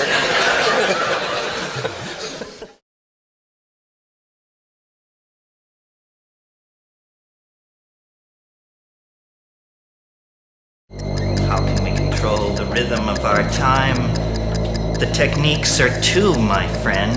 The control of the breath, which controls heartbeat, but more importantly, the use of hallucinogenic plants such as have been discovered in the Amazon by the Aborigines. They understand, you see, that the consciousness of the plants is a different kind of time, a much slower time. So if we would enter into that sort of time, we must take the plant into our body. It cannot be done any other way. This is the secret of shamanism. Then we enter into the time of the plant mind, the Gaian mind, that moves much more slowly. I spit on the grave of the people who put me in this place. These saboteurs. They say what I did was blasphemy. I'd strike out the sun if it insulted me. I still believe in the ways of evasion. Psychedelic drugs, art, revolution, sex, revolution, art. I believe in these things. They should understand that there is no bars to hold me or our ideas. From now on, tomorrow lasts forever, and it belongs to the revolutionaries, the time travelers, the dreamers. This is the end of the reign of the constipated nitwits and their blood-sucking stooges. Forward to the new order of the transtemporal dream. Forward! My time-wave theory, which would replace the scientific notion that time is a perfectly featureless and smooth surface, is the idea that time actually has a structure. It has a topology. It can be described somewhat in the way that a stock market can be described, as a series of rising and falling fluctuations of novelty. And over long periods of time, this novelty has accumulated in the universe, building up first stars and then later complex organic molecules, ultimately issuing into intelligent life and a culture such as our own. I believe that process in the universe is not driven from the events of the past, but rather drawn toward a kind of transcendental attractor that is ahead of us in time. We can understand the overarching metaphor which holds it all together, which is the celebration of mind as play, the celebration of love as a genuine social value in the community. This is what they have suppressed so long. This is why they are so afraid of the psychedelics, because they understand that once you touch the inner core of your own and someone else's being, you can't be led into thing fetishism and consumerism. The message of psychedelics is that culture can be re-engineered as a set of emotional values rather than products. This is terrifying news. And if we are able to make this point, then we can pull back. We can pull back and we can transcend. 9 times in the last 1,000,000 years, the ice has ground south from the poles, pushing human populations ahead of it. And those people didn't fuck up. Why should we then? We are all survivors. We are the inheritors of 1,000,000 years of striving for the unspeakable. And now, with the engines of technology in our hands, we ought to be able to reach out and actually exteriorize the human soul at the end of time. Invoke it into existence like a UFO and open the violet doorway into hyperspace and walk through it out of profane history and into the world beyond the grave, beyond shamanism, beyond the end of history, into the galactic millennium that has beckoned to us for millions of years across space and time. This is the moment. A planet brings forth an opportunity like this only once in its lifetime, and we are ready, and we are poised, and as a community, we are ready to move into it, to claim it, to make it our own. It's there. Go for it, and thank you.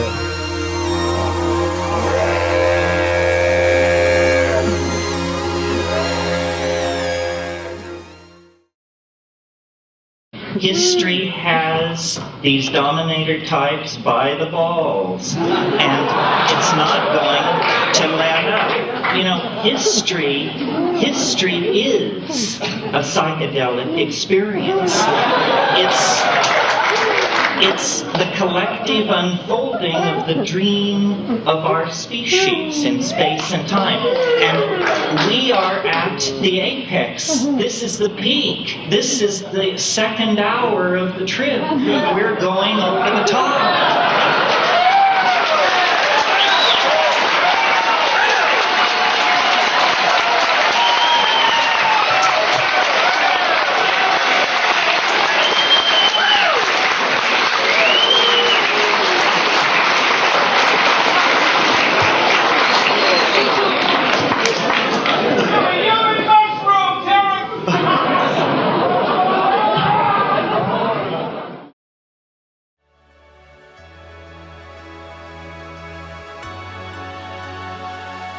One of the core elements of this psychedelic thing is freedom on the broadest scale.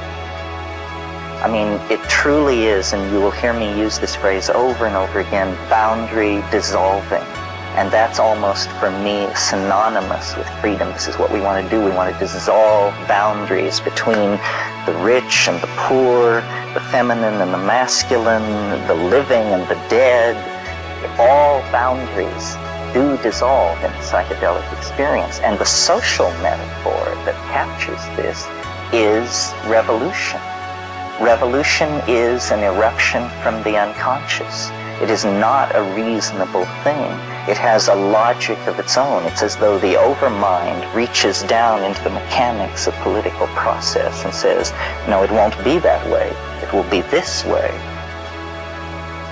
And I said, my God, and I actually did a mirror, mirror on the wall, who's the weirdest one of all? And it said, Hans Moravec is the weirdest one of all. I said, shit, what am I, I should bring him here and sit at his feet. The politics of the situation here in this millennial crisis, I think the reasonable response is to push the art pedal right through the floor. The way to escape the present cul-de-sac is an enormous outbreak of creativity of all sorts. We just need to overwhelm ourselves with creative expression. We are much more suited for dancing than for whatever it is that we have been doing. Whatever it wasn't dancing. One of the funny insights that I had that I don't try to make sense of, that I in fact don't believe, but I thought it, and it was an emotionally opening thought, though it's absurd on the face of it, was when I was in the Amazon, in these pastures, looking at these pastures full of these mushrooms, I kept thinking, it's the lost part of the human brain. It's that part of us is in these fields. That this mushroom, this is human flesh, this flesh.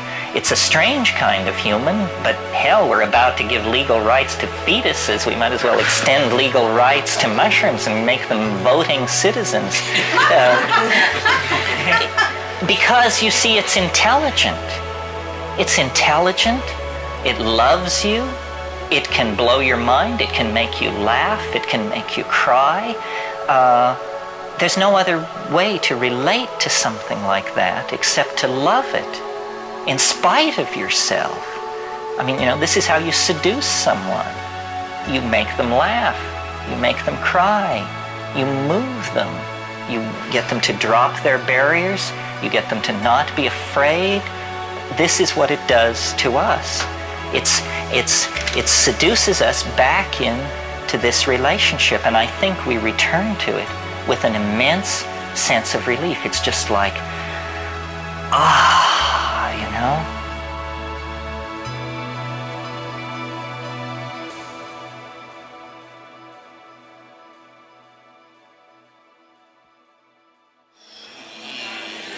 Don't know about you. I'm feeling lost at last. And the head gnome said, for a foreigner, you're getting close, but listen to this.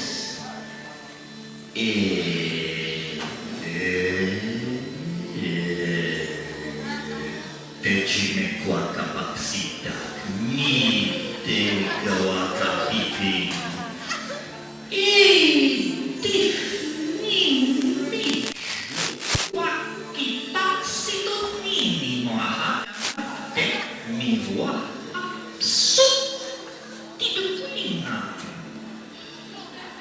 And I said, how's that again, friend? And he said, the glacier rattles in the cupboard. A desert sighs in the bed, and the crack in the teacup opens a door to the land of the dead. And I said, how can I take some of this home with me? And he said, the stranger is always at home. And I said, does that mean that I can do this? And as the song went down, the air thickened between us, and behind the head gnome, the chief elf, the honcho sprite, I could see the tree spirit ladies, the river nixies, and the mermaids. And they moved forward and past me and beyond me. And the last thing they said before I lost sight of them, they turned to me and they said,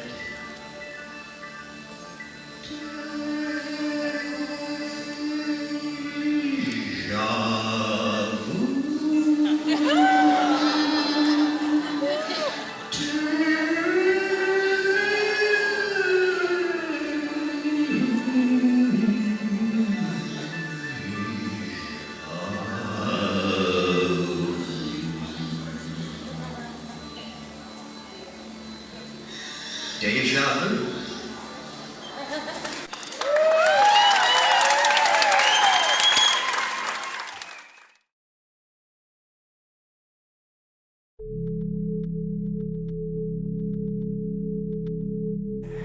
If the universe is evolving deeper and deeper into complexity, faster and faster, and if now in a human lifetime we can see a small portion of this curve, it no longer appears flat to us because of our nearness in relation, you understand what I'm saying? And that we can actually discern the curve. And so that means, I believe, that by extrapolating this process, we should then logically conclude that we are very near, relative to the life of the universe, we are very near to the place where this ramping up of complexity will become so excruciatingly rapid that more change will happen in a single week than happened in the previous 13 billion years. And that then there will come a moment where more will happen in a single minute than happened in the previous 13 billion. And then a moment will come when more will happen in 6.55 times 10 to the 23rd erg seconds. More will happen than has happened. People say, well, but that's crazy. I mean, what kind of universe is that? Well, wait a minute. What's so crazy about this? Let's look at what the competition is peddling. What the competition would have you believe is that the universe sprang from nothing in a single moment for no reason.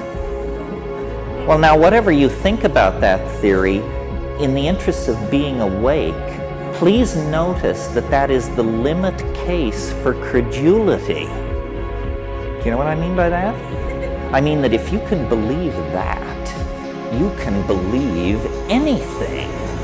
That is the most improbable proposition the human mind can conceive of. I challenge you to top it. You know, I mean, I know the Scientologists think God is a clam on another planet, but I don't think that tops this idea. That the universe sprang from nothing in a single moment for no reason. That is that's article of faith number 1. I say, no. This, if we're talking about universes that spring from nothing, if we're going to talk like that, then that surely such universes occur in a situation of great complexity. In other words, if we're going to look for an enormous eruption of emergent phenomena, an enormous, sudden, unexpected download of novelty, we shouldn't look in a domain of zero space, zero time, zero energy, zero anti-entropic organization. That's the worst place to look. That's the least likely place where such a singularity would spring out. Where should you look? If you believe in this jabberwock, this chimera, this particular beast, where should you hunt this snark? You should hunt it in domains of immense complexity, where you have matter, energy, light, chemistry, language, machines, people, cultures, intentionality, minds. And if you throw all that stuff together and shake it up, it's maybe not a sure thing that you will get a singularity, but you're certainly betting right.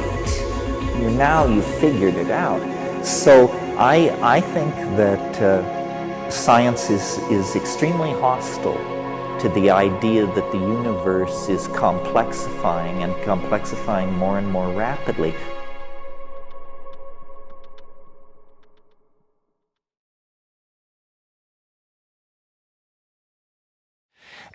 So I think it's just going to get weirder and weirder and weirder, and finally it's going to be so weird that people are going to have to talk about how weird it is. And at that point, novelty theory can come out of the woods, because eventually people are going to say, what the hell is going on? It's just too nuts. It's not enough to say it's nuts. You have to explain why it's so nuts. The mushroom said to me once, it said, this is what it's like when a species prepares to depart for the stars. You don't depart for the stars under calm and orderly conditions. It's a fire in a madhouse. And that's what we have, the fire in the madhouse at the end of time. This is what it's like when a species prepares to move on to the next dimension. The entire destiny of all life on the planet is tied up in this. We are not acting for ourselves or from ourselves. We happen to be the point species on a transformation that will affect every living organism on this planet at its conclusion.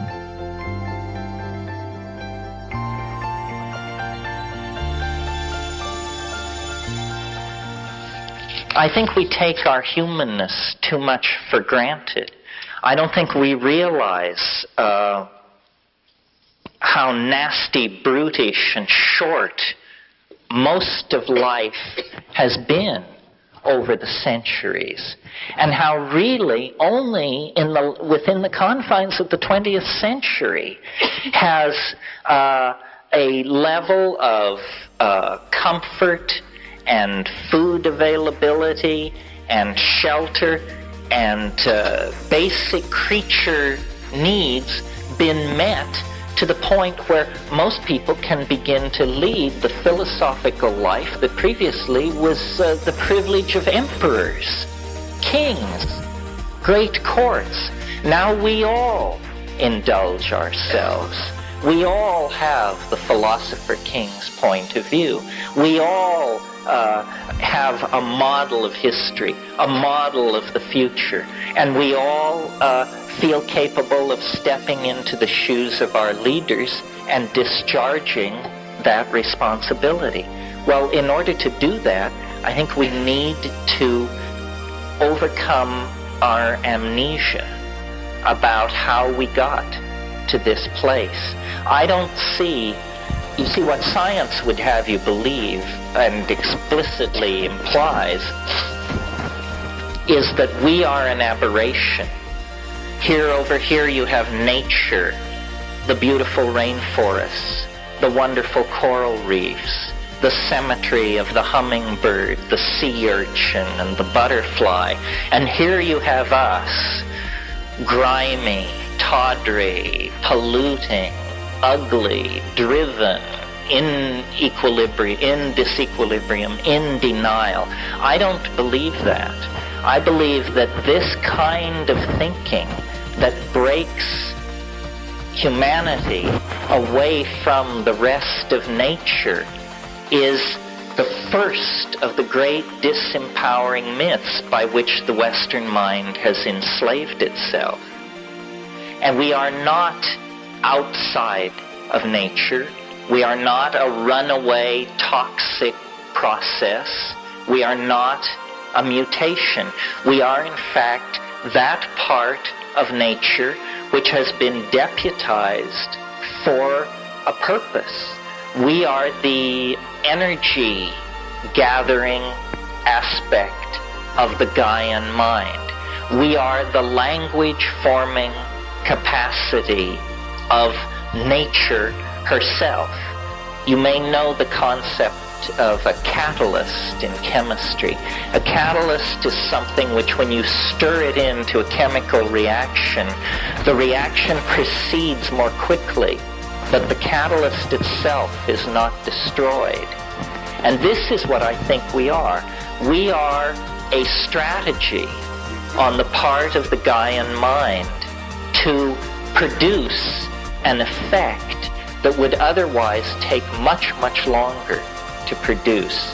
The main effect of the presence of human life on this planet has been to vastly accelerate the speed at which nature is able to creatively express herself.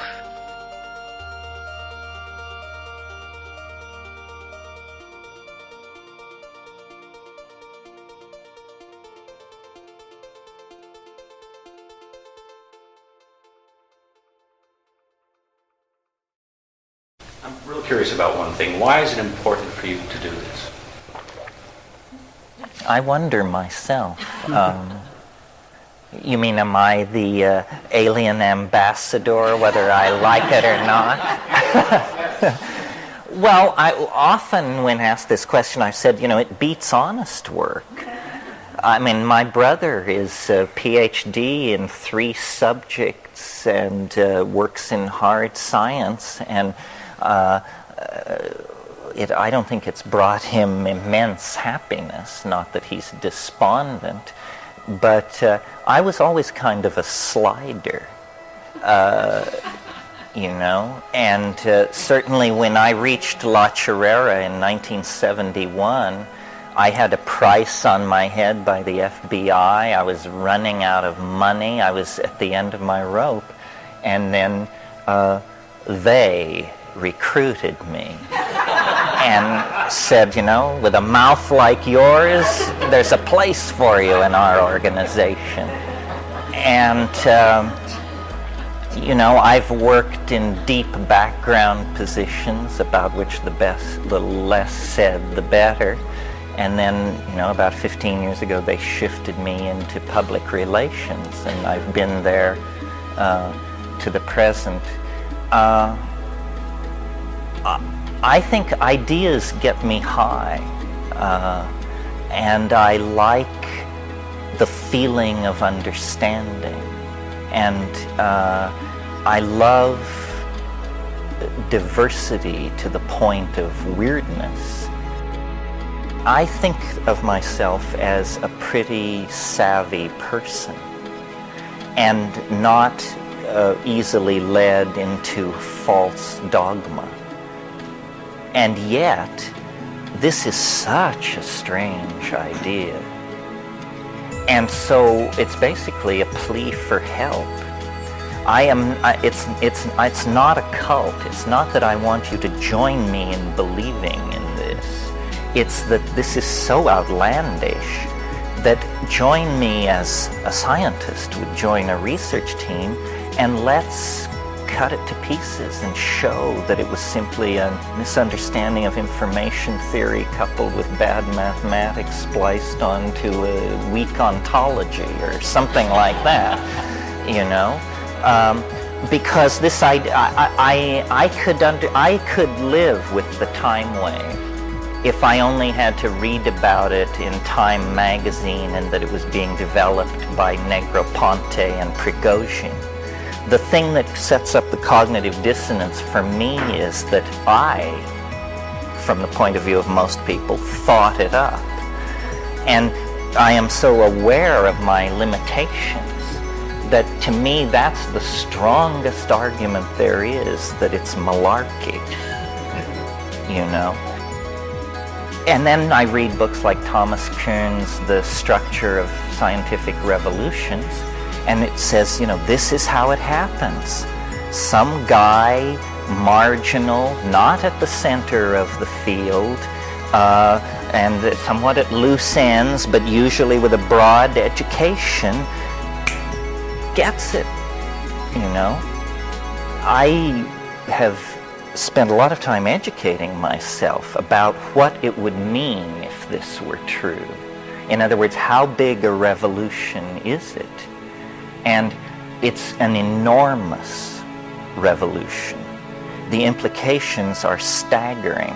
For example, if it's true that time is a fluctuating variable, as this so strongly argues, then science as practiced for the past 500 years is out the window, because that kind of science is based on the concept of experiment, and experiment has built into it the concept of what's called a restoration of initial conditions.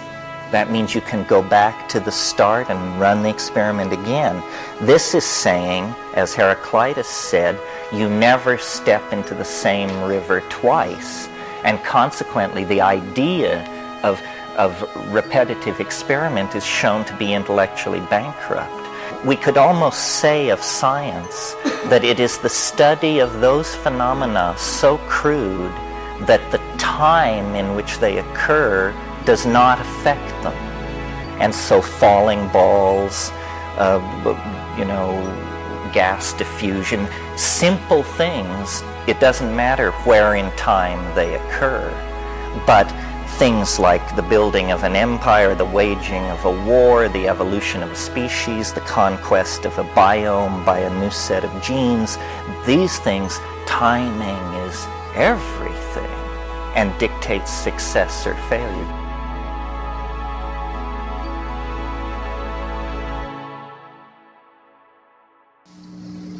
There's 4 months, 2 months, 1 month, 15 days, 7 days, the last 7 days, the last 3 days, the last day, the last 23 hours.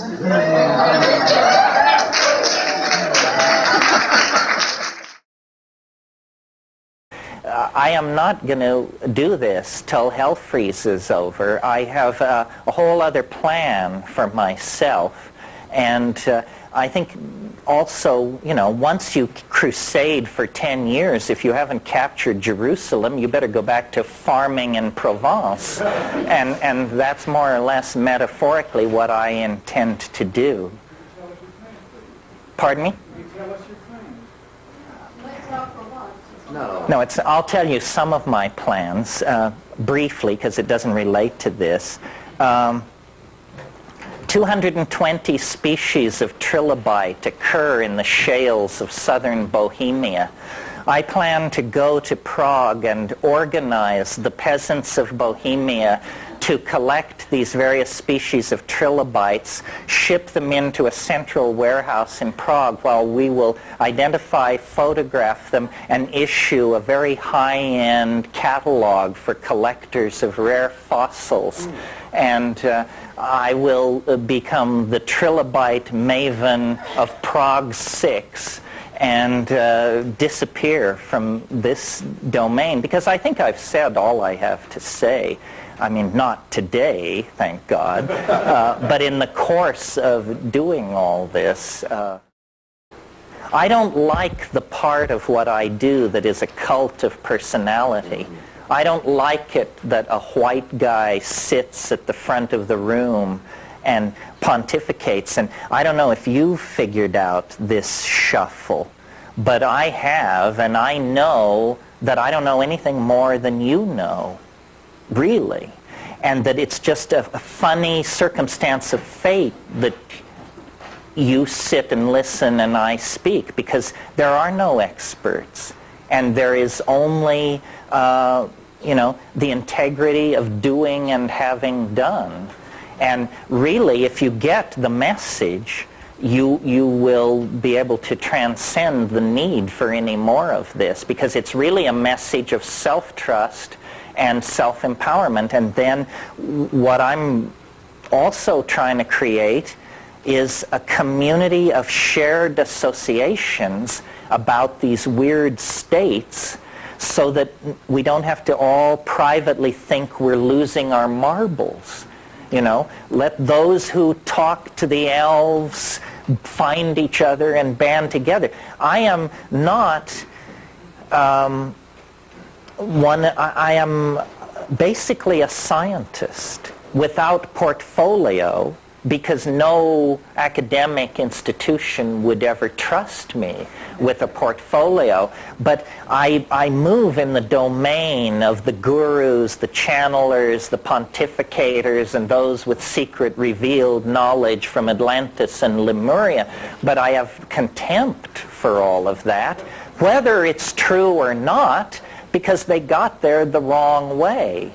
You have to come through the rules of evidence and reason. Reason is not science. Don't confuse them. I'm very much a critic of science and the scientific method, but I don't think reason can be tossed out with that bathwater.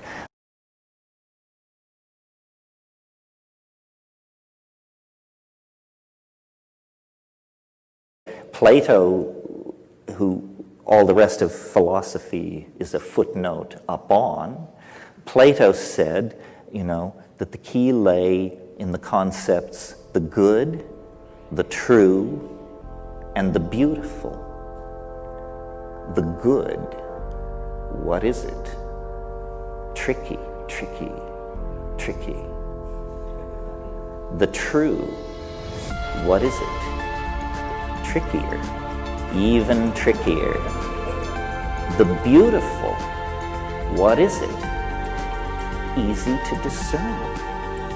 The beautiful is easy to discern. You are going to be condemned to live out the consequences of your taste. Really, really. And if you have no taste, God help you, because you are self-condemned to an appalling nightmare. You won't be getting it. All the subtle stuff will go by you, while your head is filled with cant, nonsense, foolishness. So again, the metaphor of the dream and of making choices based on beauty, and beauty is downloaded into the human cultural milieu largely through dreams. Other ideas may also come in dreams, but I think studies have shown that architects, designers, people who are actually at the top of the pyramid in any design process are very aware of their dreams, their reveries, their insights. So that's the way to set the compass, not toward truth, not toward the good, not because these aren't fine things, but because they're so slippery, but toward beauty. And with that in place, to my mind, life, hope follows as a natural consequence.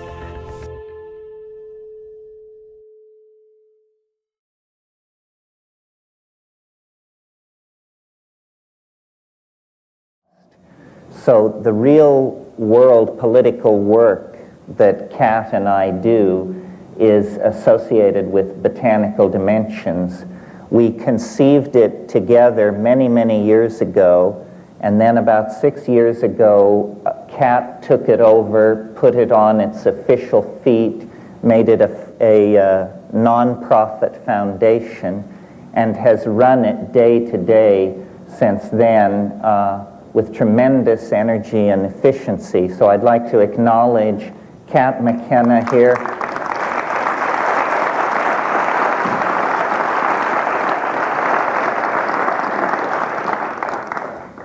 My better half. In fact, my only good half.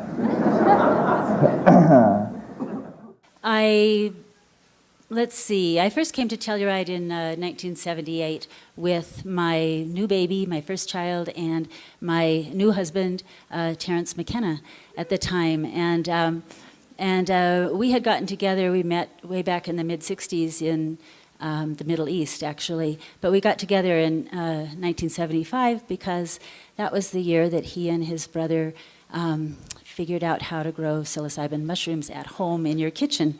And once he figured that out, he said, he never used the word prayer, but he put out a call to the universe to please send him the perfect mushroom mail-order bride.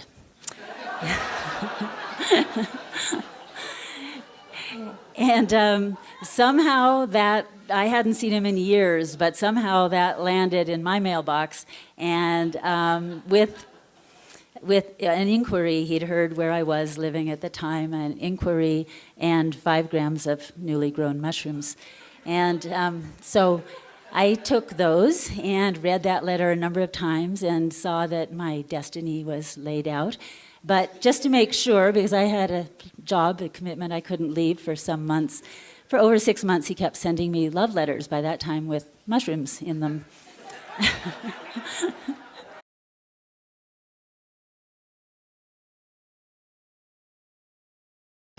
This trip that I had in Hawaii, I thanked God that somebody was there, that Kat was there specifically, because just the sound of her voice completely ameliorated a whole spectrum of hard to describe but very icky things that were threatening to overwhelm me. And I don't have trips like that very much where I need somebody there, so it was fortunate that it was like that. But no, I'm not advocating that if you've never taken mushrooms, you go up on a mountain in the dark and take 8 grams. I mean, it might be good for you, but I'm not advocating it, because it might not be good for you, you know. But eventually, you know, Plotinus called the mystical experience the flight of the alone to the alone. And there is something about that.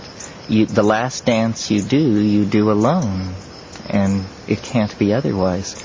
The main point out of all these statements about drugs and this and that is, you know, if it doesn't scare you, it's not worth doing. And it certainly scares me every time. I mean, I don't want you to think there's nothing heroic about it.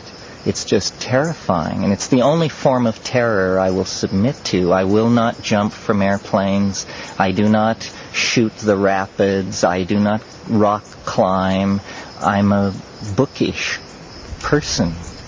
But I will submit to that terror because it seems to make sense. But it isn't unterrifying. It is exceedingly terrifying. That's where I think it lies. And that's why these questions of abuse and all that can't arise. God, nobody abuses these drugs as far as I can find out, unless they do too little, unless they are 1 grammers or something.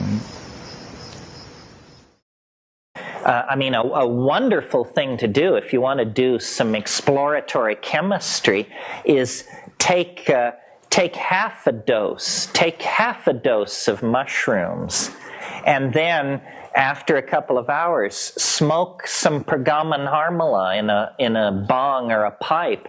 And the MAO inhibiting characteristic of the harmaline will immediately lift the curtain for about 15 minutes on a very spectacular series of very cool hallucinations. In other words, they're hallucinations where you can just sit and look, thinking, my goodness, this is fascinating and compelling, rather than the other kind of hallucination where you're,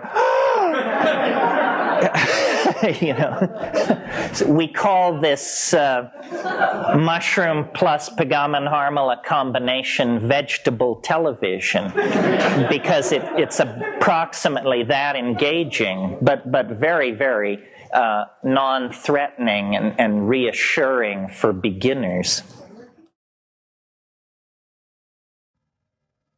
I had a very weird, in fact, you know, one of the high water weirdness events of my life was when I was young.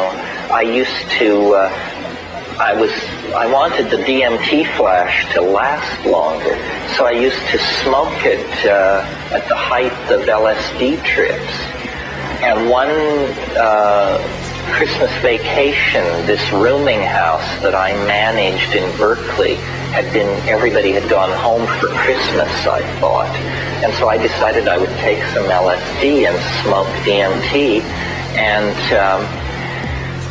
so I took the LSD and then I smoked the DMT. It was just nuts. I mean, it's nuts enough. But this was like turbocharged nuts. It went on and on and on. And finally, there was a woman who I rented a room to upstairs named Rosemary, who was supposed to be in Minnesota. And she was an actress and very projective and did everything with great flair. And she apparently came back early from Christmas vacation. So she hit the front steps running of this house and used her key to let herself into the front door and came right around to my door and started beating on my door. Well, I am by nature a very paranoid person. I mean, I can be up the Rio Yaguas Yasu in the middle of the Amazon basin, and if I'm out in the rainforest smoking a joint and a stick is broken anywhere near me, I immediately hide the dope, and just, you know, I'm very paranoid. So this woman lets herself in and comes and beats with her clenched fist on my bedroom door. Well, I underwent a coronary thrombosis or something, and I was in the elf space, and they were screeching and chattering and showing me all this stuff. And when she did this, I flew off the bed. I jumped, I 2 feet in the air and landed on my feet, and it was as though, and don't try this at home, folks, it was as though this sudden flash of adrenaline and this sudden movement that I made broke up the ordinary division between the trip and normality or something. Anyway, I pulled the trip with me into the room.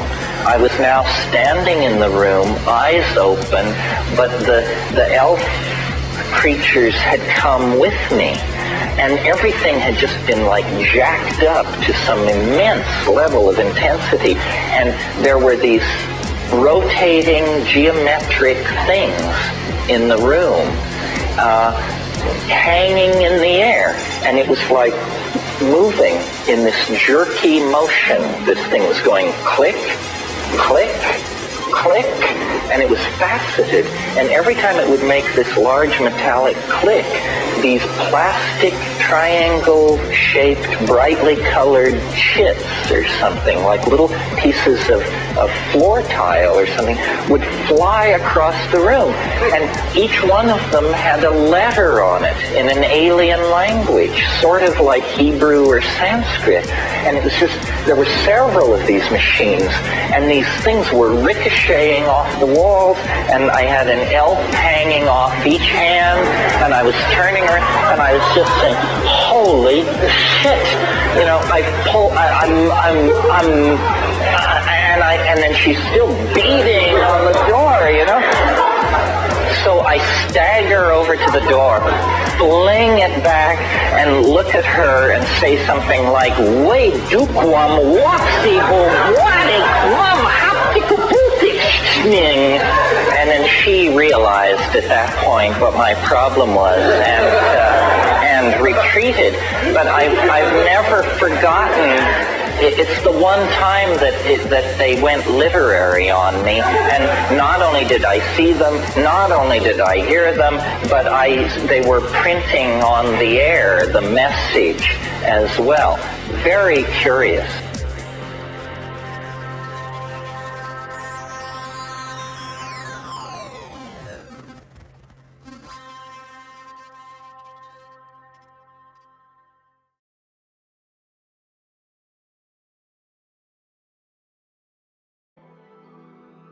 Language has made us more than a group of pack-hunting monkeys.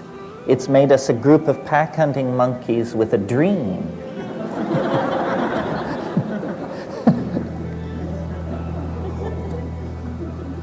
And the fallout from that dream has given us our glory and our shame, our weaponry, our technology, our art, our hopes, our fears.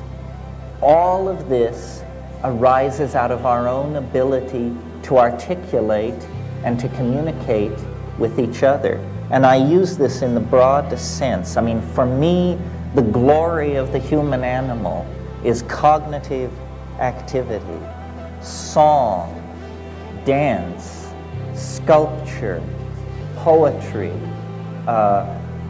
all of these cognitive activities, when we participate in them, we cross out of the domain of animal organization and into the domain of a genuine relationship to the transcendent.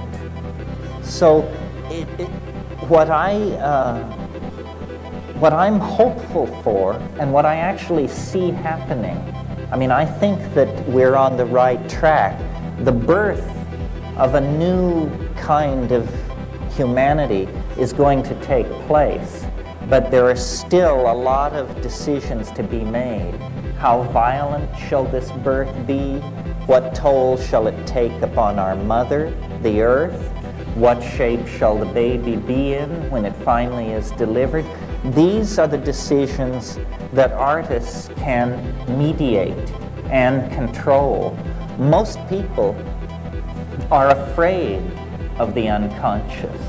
This is why you can have a psychedelic compound like DMT, which is very much like ordinary brain chemistry, appears completely physiologically harmless, only lasts 10 minutes, extremely powerful, and generally in this society you have no takers. This is because there has been a failure of moral courage.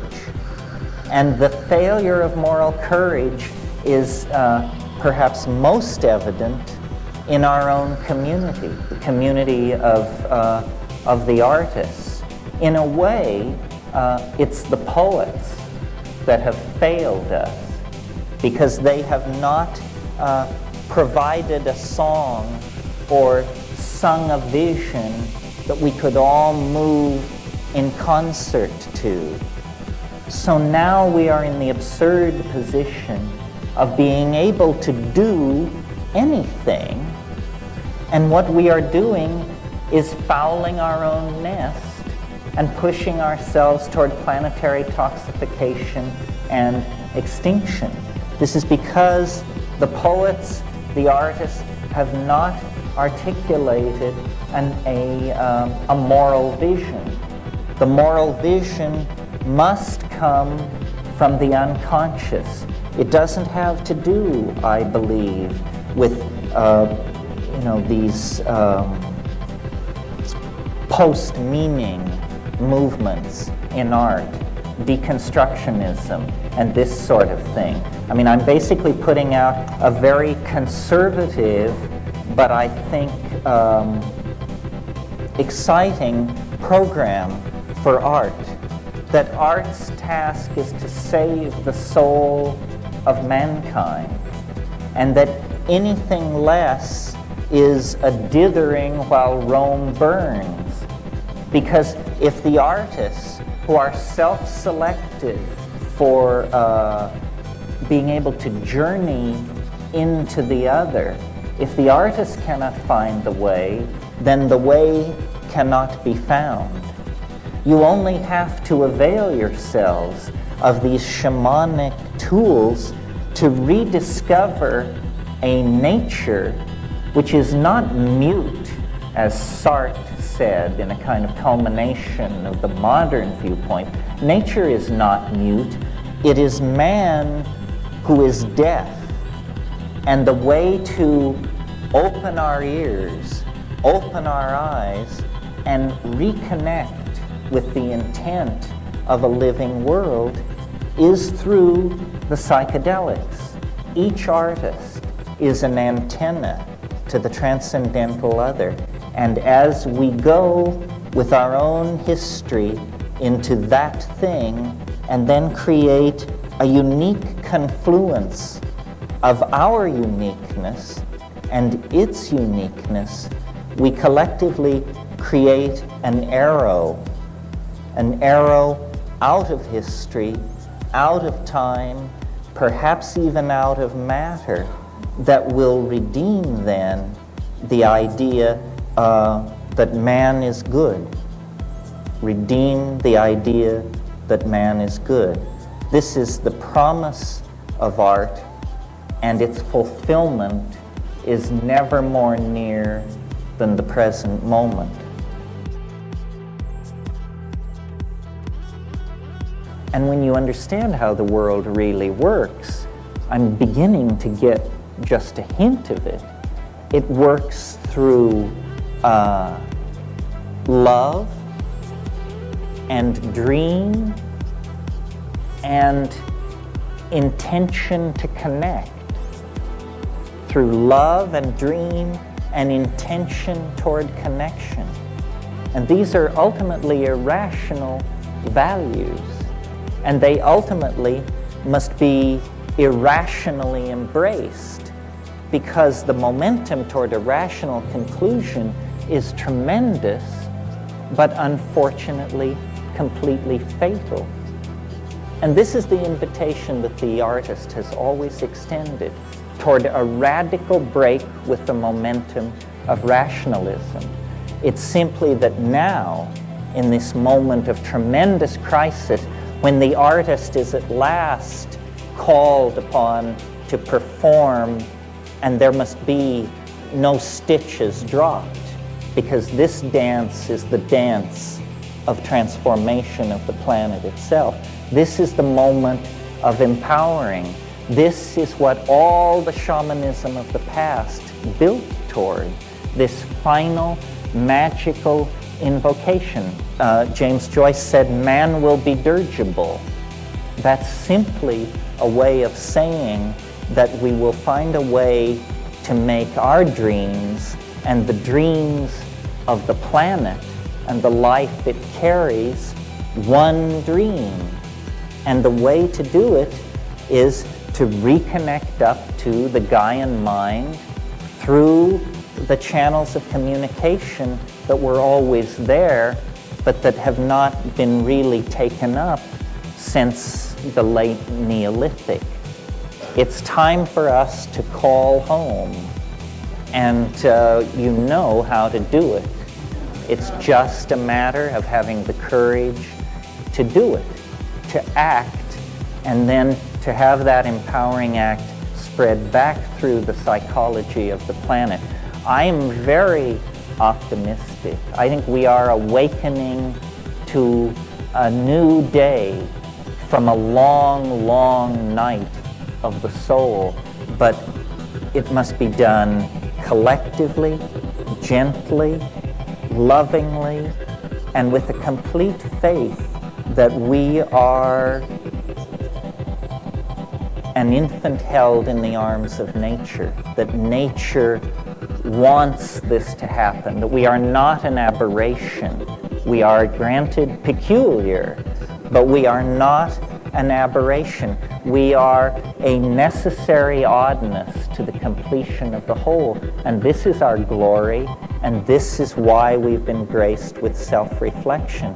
And we can redeem that tremendous empowerment by going forward in love and faith to save the world through art and the pursuit of meaning. Thank you very, very much.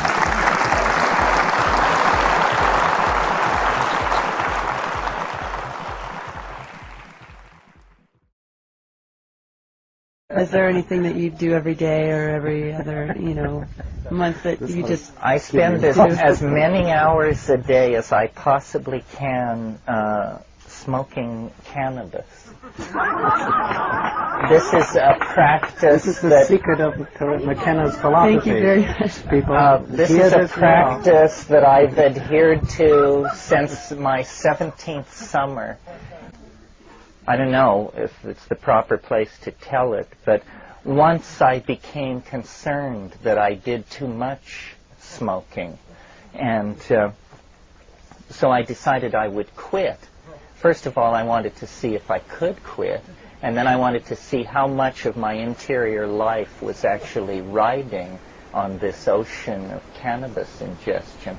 So it so happened that the conditions for the experiment were perfect, because I was arriving on a small desert island in the Seychelles group in the Indian Ocean, and had rented a house on this island in order to write a book.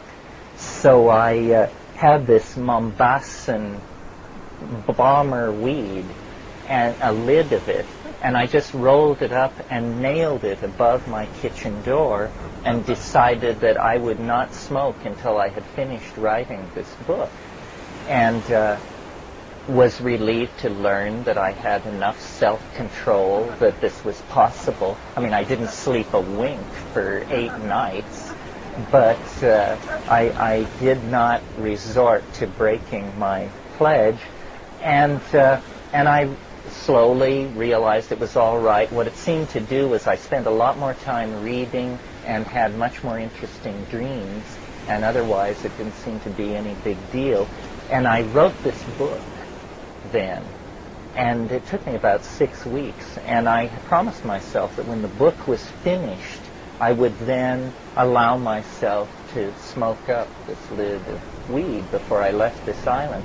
So finally I finished, and I was very diligent. I wrote every day at 8 a.m. for till noon. I typed, and then I would take my dogs and explore this island. I had this very set regimen. And finally the book was finished, and I rolled these huge bombers and dragged my lawn chair out under the coconut palms and waited for the sunset to get really going, and then I just flared and consumed about 3 of these things in about 5 minutes. And I was just waiting for this sense of relief and accomplishment and clarity to sweep over me, and this thing began to happen, and I pushed it away, and then it came back, and I pushed it away, and finally I realized I had to look at what this was, that it was just becoming overwhelming. And then I looked at it, and what it was it was the incontrovertible, instantaneous, deep, unarguable realization that this book I had written was dog shit. And I was just frozen just sitting in this chair quaking with this realization. And up to a half an hour ago, I had this vision of myself returning triumphantly to Berkeley like Lenin entering Moscow with the tome raised high. Don't worry, brothers and sisters, it's all figured out. And I realized, that it was a catastrophe, an abortion, a monstrosity. So I just was, really set back. So then I just shrugged my shoulders and said, oh, okay, I will smoke day and night until I can try and save this thing, if it can be saved. And I did.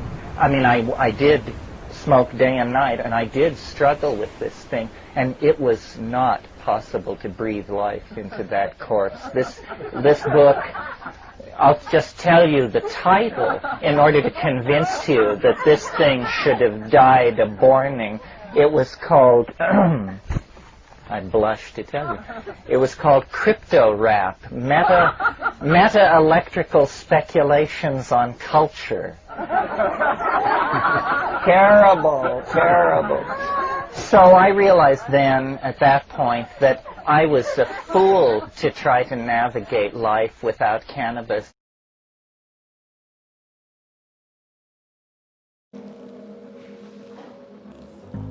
This woman in black leather bondage underwear and fishnet stockings I came to, and after this huge wave hit, I came to, and she was standing over me with her legs apart, and she put her face right down next to mine and said, "Is it strong enough for you, asshole?"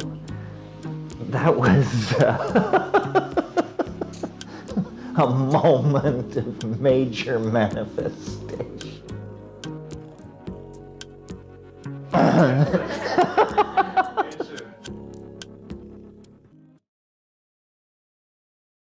From the time that there is an awareness of the existence of the soul, we'll say circa 50,000 BP, until the resolution of the apocalyptic potential, there's something like 50,000 years, which in biological time is only a moment, but it is the entire span of history times 5. In that period, everything hangs in the balance, because it is a mad rush from monkeydom to starshiphood. And in the leap across those 25,000 years, energies are released, religions are shot off like sparks, philosophies evolve and die, science arises, magic arises, all of these things which control power with greater and lesser degrees of ethical constancy appear. There is the possibility, as in the metaphor of dying, there is the possibility of mucking it up, of aborting the species transformation into a hyperspatial intellecty. We are now, there can be no doubt that we are now in the final seconds of that crisis, a crisis which involves the end of history, the departure from the planet, the triumph over death, and the release of the individual from matter. We are, in fact, closing distance with the most profound event a planetary ecology can encounter, which is the freeing of life from the dark chrysalis of matter. The old metaphor of psyche as the butterfly is a species-wide metaphor. We must undergo a metamorphosis in order to survive the momentum of the historical forces already in motion. Well, if you know anything about evolutionary biology, you know that man is considered to be an unevolving species. In other words, sometime in the last 100,000 years, with the invention of culture, the biological evolution of man ceased, and evolution became a cultural phenomenon. Tools, languages, and philosophies began to evolve, but the human sonotype began to remain the same. And so we are very much like people a long time ago. But technology is the real skin of our species. Man, correctly seen in the context of the last 500 years, is an extruder of a technological shell. We take in matter that has a low degree of organization. We put it through mental filters, and we extrude Lindisfarne Gospels, space shuttles, all of these things. This is what we do. We're like coral animals embedded in a technological reef of extruded psychic objects. In other words, the body must become an interiorized hologrammatic object embedded in a solid-state hyperdimensional matrix which is eternal, so that man wanders through Elysium in his body, experiencing all the pleasures of the flesh but not realizing that he is a holographic projection of a solid-state matrix that is micro-miniaturized, superconducting, and nowhere to be found. It is part of the plenum. And all history is about producing prototypes of this situation with greater and greater closure toward the ideal, so that airplanes, automobiles, condominiums, space shuttles, space colonies, starships of the hardware, speed of light, spin dizzy drive type, all of these are, as Merceliade says, self-transforming images of flight that speak volumes about man's aspiration to self-transcendence, so that our wish, our salvation, and our only hope, basically, is to end the historical crisis by becoming the alien, by ending alienation, by recognizing the alien as the self, in fact. And all these other images, the starship, the space colony, all that, these are precursors. Again, the idea that history is the shockwave of eschatology. As you close distance with the eschatological object, the reflections it is throwing off become more and more true to the thing itself. And in the final moment, God stands revealed. There are no more reflections of the mystery. The mystery in all its nakedness then is seen, and nothing else exists.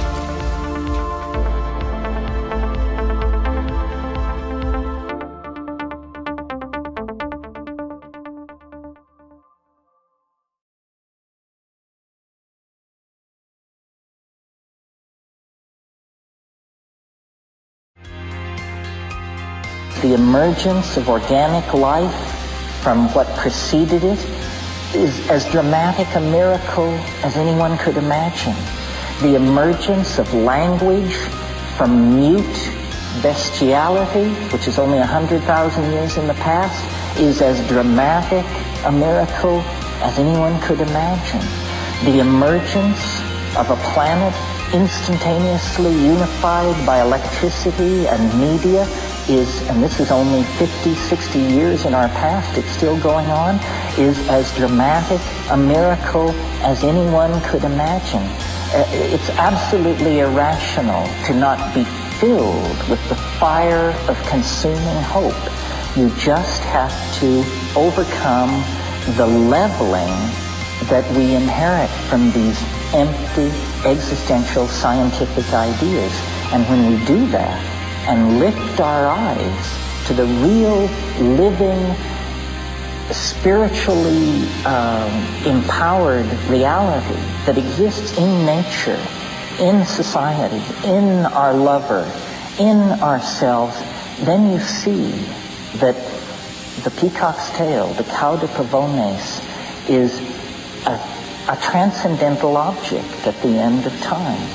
An enormous, unspeakable something that beckons across the historical landscape, that casts an enormous shadow that reaches clear back to the earliest moments of the universe, that we have always been in the grip of that iridescent, strange attractor.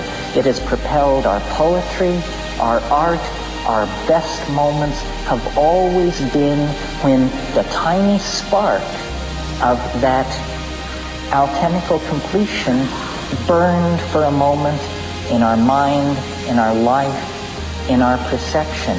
And we occupy a special position in regard to this. Millions, thousands of generations of human beings have come and gone and could only glimpse this in the ecstasy of eroticism and psychedelic empowerment and ritual magic. But we are the last people. Beyond us lies the mystery. If we have but the courage to move forward into that abyss, to believe that nature will reward the dreamer. It cannot wander much longer.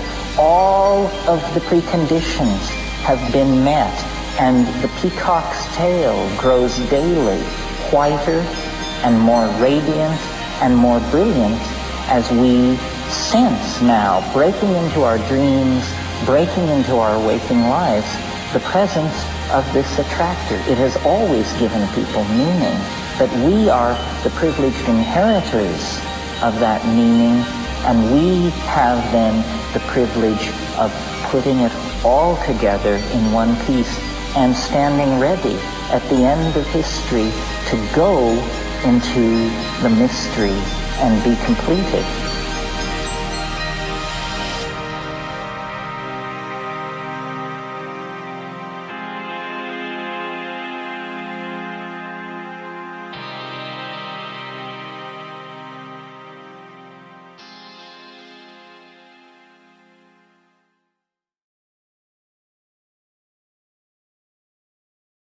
It is upon us. Every Messiah, every religious ontology, every manager of every booth at this exhibit is reflecting a distorted scintilla of the spiritual reality of the transcendental object at the end of time. Every one of us is a particularized and distorted image of this transcendental object into which we are being dissolved, into which global culture is being dissolved. So,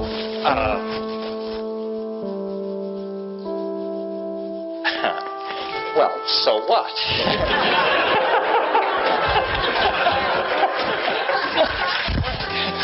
So we can cut into this cycle at any point. We can become aware of it. We can become part of it.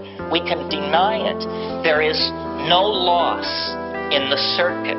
There is no blame. Becoming, then, what psychedelic means is it means claiming this dimension as your own. You know, Plato said time is the moving image of eternity.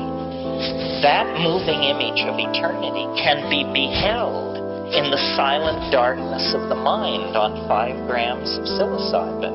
And if you think the universe is mundane, if you think there are no more frontiers to cross, no more adventures to be had, I'm telling you, you can turn your living room into the bridge of Magellan's ship on a long Saturday evening with 5 grams of psilocybin in silent darkness.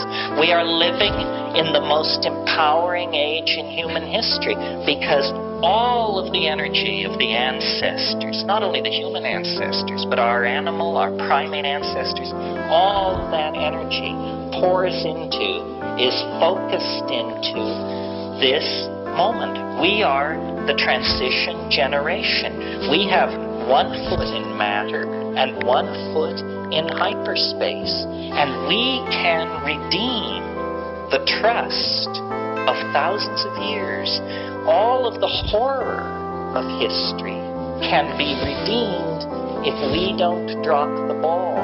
Every pogrom, every instance of racial, sexual, or minority persecution can be redeemed if we give the human adventure meaning. And we give it meaning by discovering the totality within ourselves and then exemplifying it for each other. And this dissolves boundaries, empowers the weak, enlightens the strong, and brings hope to all. And it can only be done if we accept the gifts which nature has offered us. Thank you very, very much.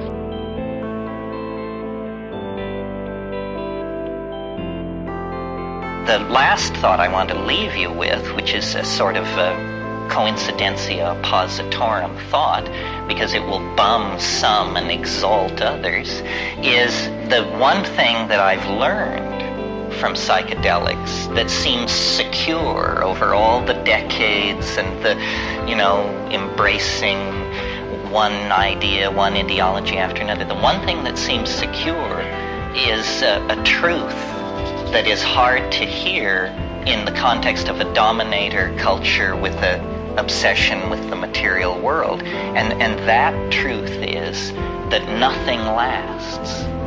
Nothing lasts.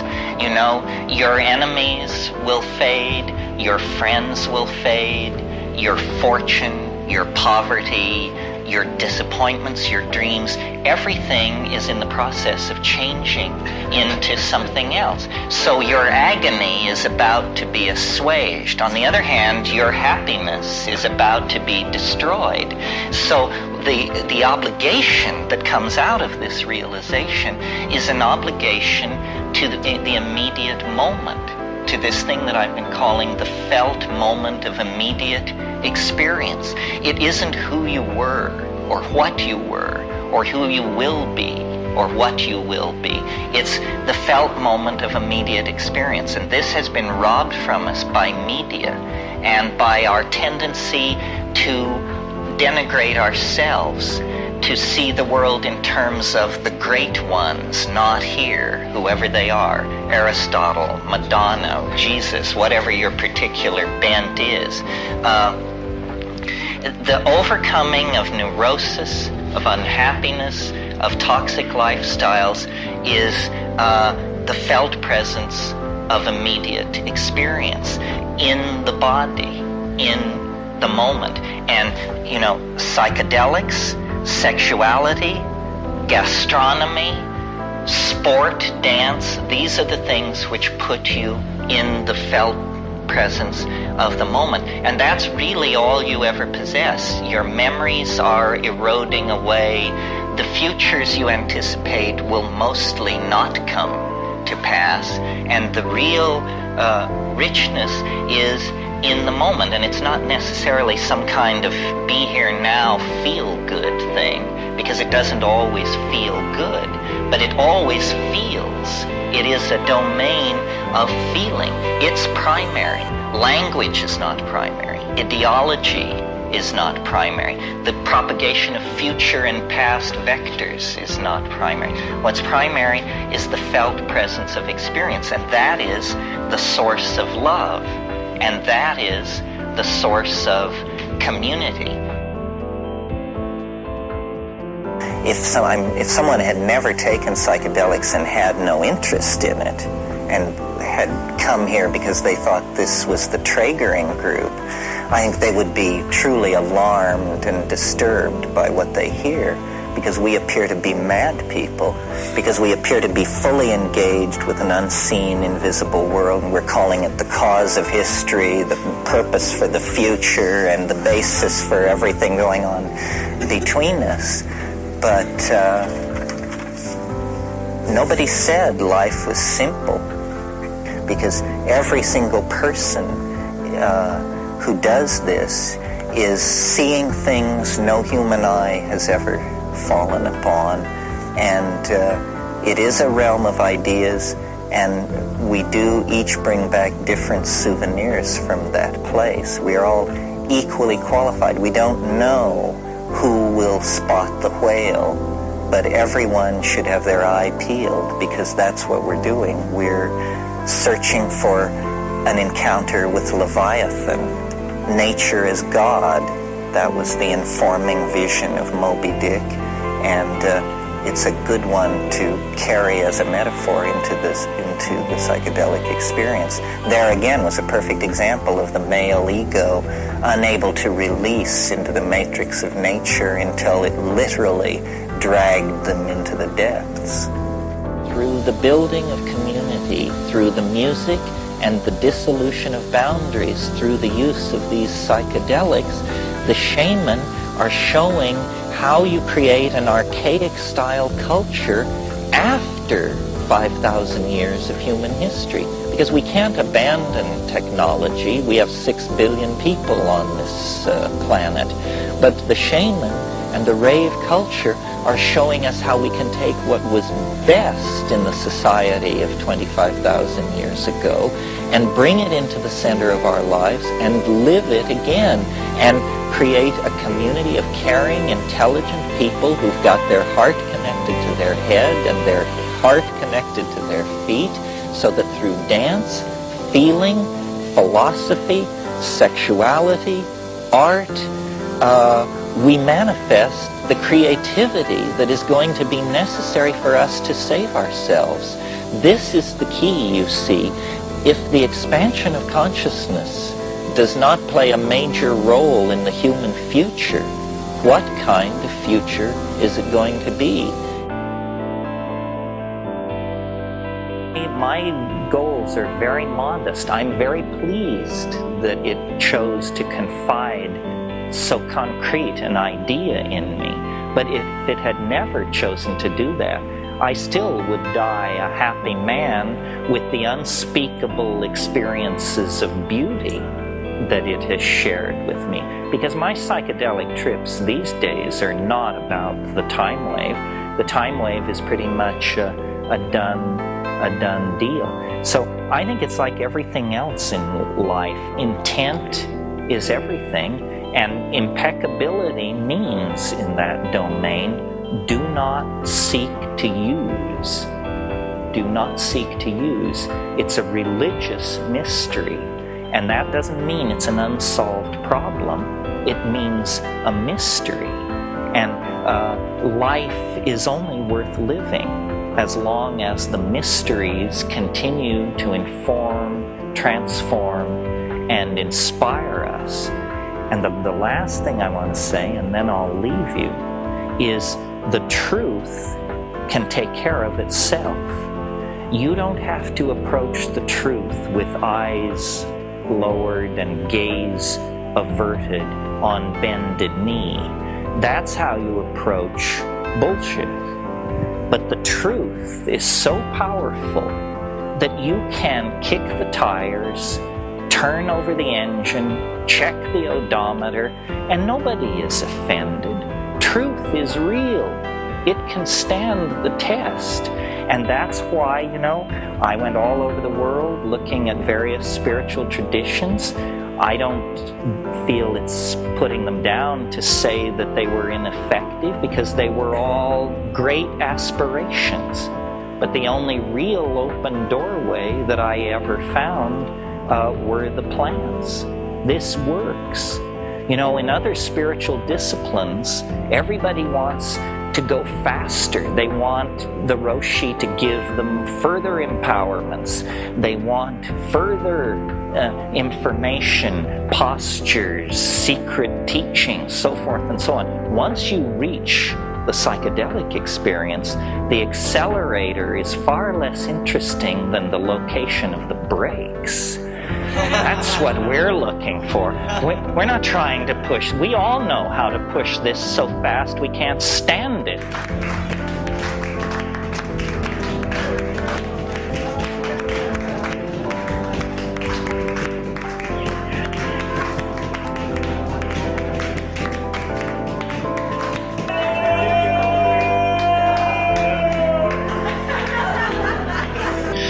We need a feeling of unity. Feeling is primary.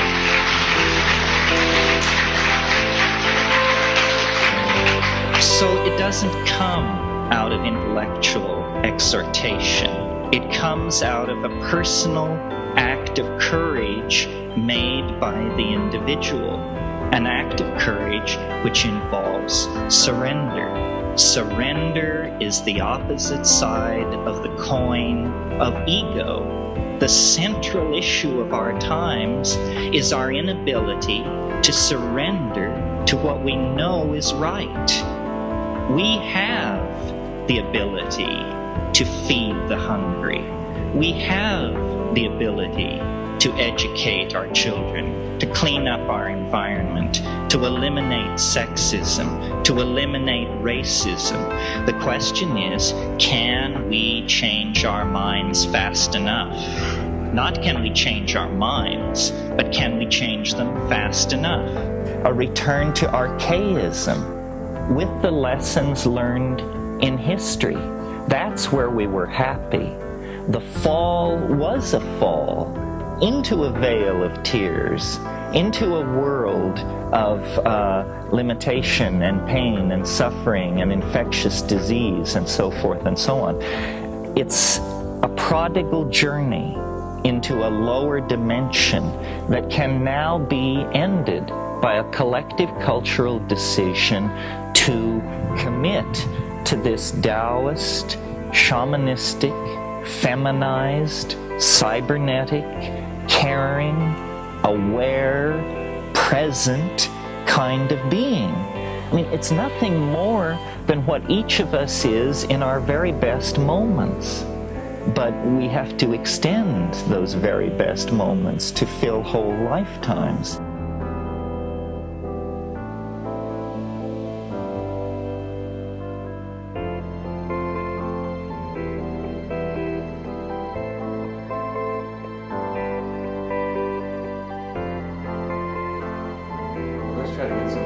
That's interesting. The age thing. That's great. Old Man McKinney. It must be approaching 2012 now. He's...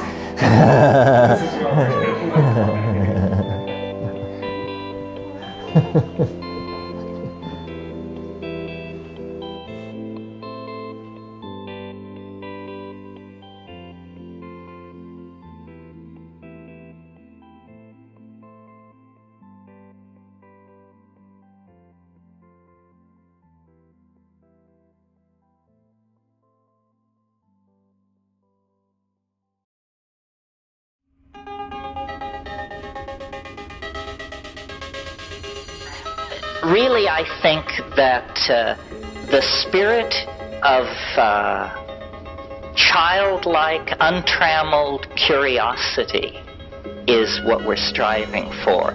Not the anal retentive, rational person, not the I'll go for anything channeling flake, but an attitude of we don't have to look far for miracles because they're all around us. Everything is astonishing. The universe on its surface is alive with mystery.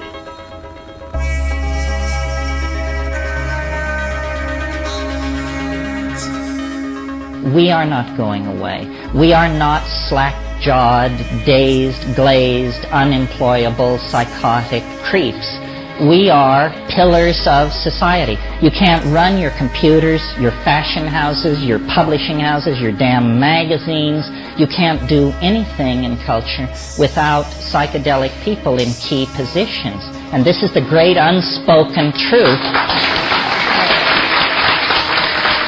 of American creativity. And so I think it's time basically to come out of the closet and just say, you know, I'm stoned and I'm proud. So, if that's a problem for you, you got a problem, fellas.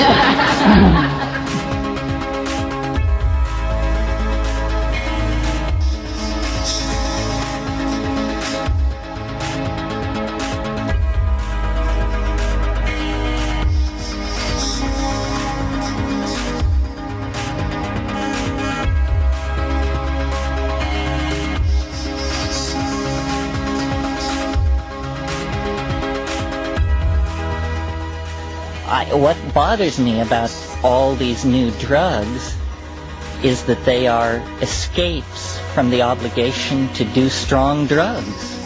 I think that the great popularity of cocaine is because nobody ever disgraced themselves on it, you know? Nobody ever started babbling about how much they regretted what a jackass they were. And that's what these psychedelics do. They make you get down and grovel in the dirt. God, I had this trip in Hawaii that was just horrible, you know, where it was saying, you know, you think you're such hot stuff, you won't even get off your ass and go shit in the field. You know, I want to see you grovel, man. You sit up in front of all these people and pontificate on how it's all put together. Face me now in the darkness and tell me how it's all put together. I just hate it, you know. It puts me through the ringer. but nothing else is really useful.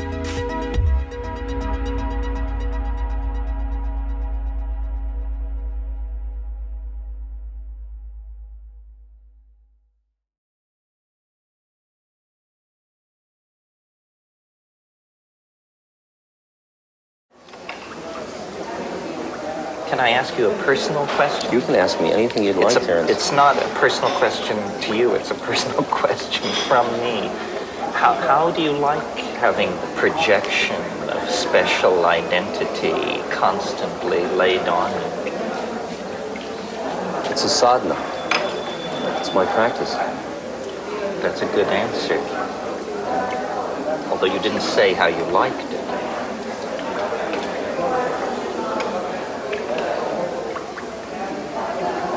I like it to the capacity I have to transpose it. If I can't, I mean, sometimes these are going very fast, and to just keep it transposed, then I love it. I love it. It's like a fire.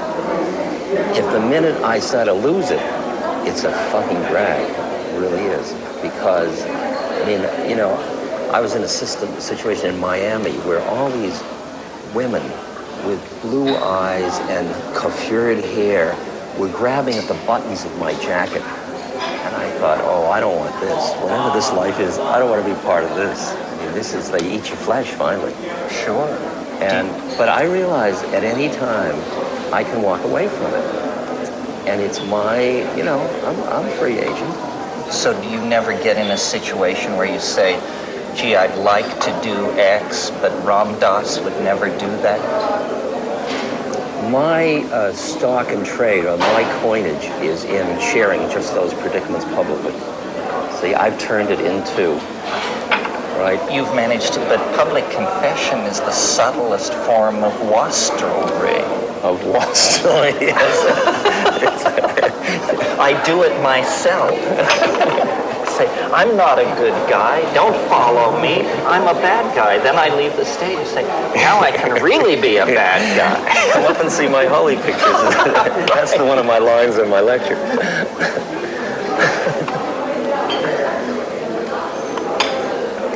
I'll tell you, I only see the stuff that would disturb me is inside myself. It has nothing to do with out there. Out there is just being what it is, and I'm responding with my own stuff. And if my stuff is my enemy, it's going to get too much for me. And if it isn't, you know, depends on how much I can consume it, joyfully participate in it, passionately, all of it.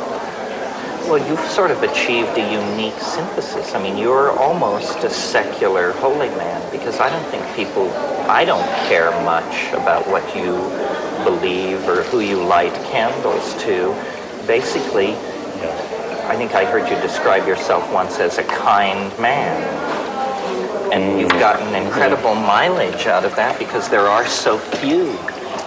It's far out. Right? Yeah. Yeah. I mean, this is... Well, when you talked about coming back into the boundarylessness, to me, that's the whole quality of compassion. It has that boundarylessness to it. It's that your suffering's my suffering, and your joy's my suffering, and you are me, and here we are. And if you hurt, I'm responding to your hurt, not because I'm a good guy and you're needful, just because this is suffering, and this is the response to suffering. And we're both part of the same thing. And that's the way I like to play it from. That's, to me, it's like riding a wave. It's the joy of just being part of the force of compassion in the universe. See, my mantra is the Gandhi line, my life is my message. That, yes, you said that the other night. That's very good. Of every level of being. I think I'm at a little lower level because I'm very aware that I have to struggle to say my life is my message. I would almost rather say, my message is my message. Please don't look at my life because I'm a fallible human being and I'm constantly fucking up. But you see how that weakens your message.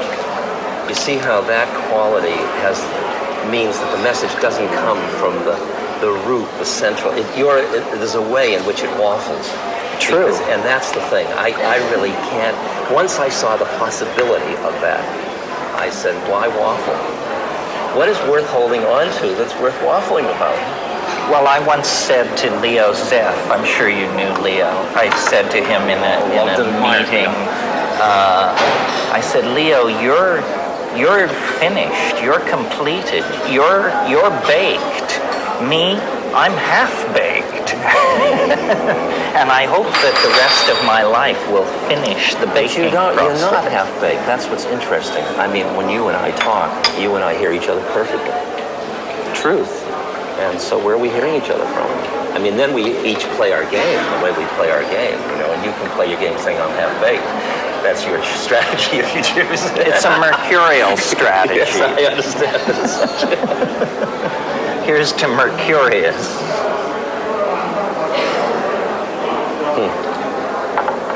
You have somehow been able to survive the gauntlet of American media in a way that your colleagues and comrade in arms didn't seem to. They either had to step away from their leader role or they transmuted it into some lesser thing. So now Allen Ginsberg is poet laureate, Tim Leary is, keeps the club scene in Los Angeles interesting. Yes. But you, in a sense, never backed down, never retooled. You were also not first among equals back in the original thing. But when all is said and done, I was always the second. In a way, it's like birds. If you stay just behind the lead bird, you don't have to do much. You know, you're just kind of riding along on the. Well, and Ralph tells me to be third is the real good position. It's like being the young prince. You won't ever be king. It was only until about 5 years ago. In the past 5 years, they've stopped introducing me as Tim Leary's partner. Right. And which, I mean, I think that was great. I see him as one of my, first teachers, great teachers. And, but I don't have the fun for me. Terence says, I have no model of myself. I mean, I don't know who I am. I don't know whether I'm an anachronism from the 60s or I'm just about to happen. A prophet to be. Yes, I have no idea. And I don't care. That's what I saw. Because either of them, all the things you get in either way are a drag and they're beautiful, equally. No, well, I think you're a prophet to be. I think we all are. We all are, yes. As Bilbo Baggins once said, the greatest adventure still lies ahead. I believe that. I'll believe that when they lower my box. I do too. Exactly. Good. Exactly. Well, thanks for coming by. I'm sure you had many, many demands on you. Thank you. It was a pleasure. Good. I was afraid of you up until now. Now I'm delighted to meet you. Don't be afraid of me. The people who are afraid of me don't know me, or they know me better than you ever will.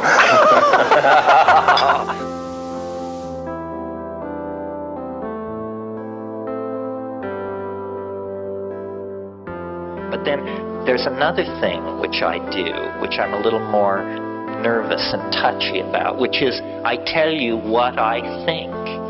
And it's just what I think. It has exactly that much weight behind it, which is like zip. I mean, you don't have to believe this. Why should you?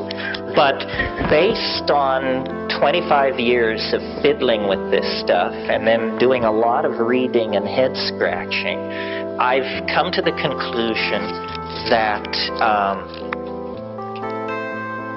there is a transcendental object ahead of us in time. You can call it God, you can call it Jesus, you can call it her, you can call it flying saucers from Zeta Reticuli, or the Pleiades. I want to get all factions here. Or Zenebel Ganubi, my favorite stellar origin point. But whatever you call it, it's an attractor. It lies ahead of us in the future, and all of human history is being channeled toward it, pulled toward it. And I see the entire history of the universe as the history of a journey across a landscape of energy and matter toward union with this transcendental object.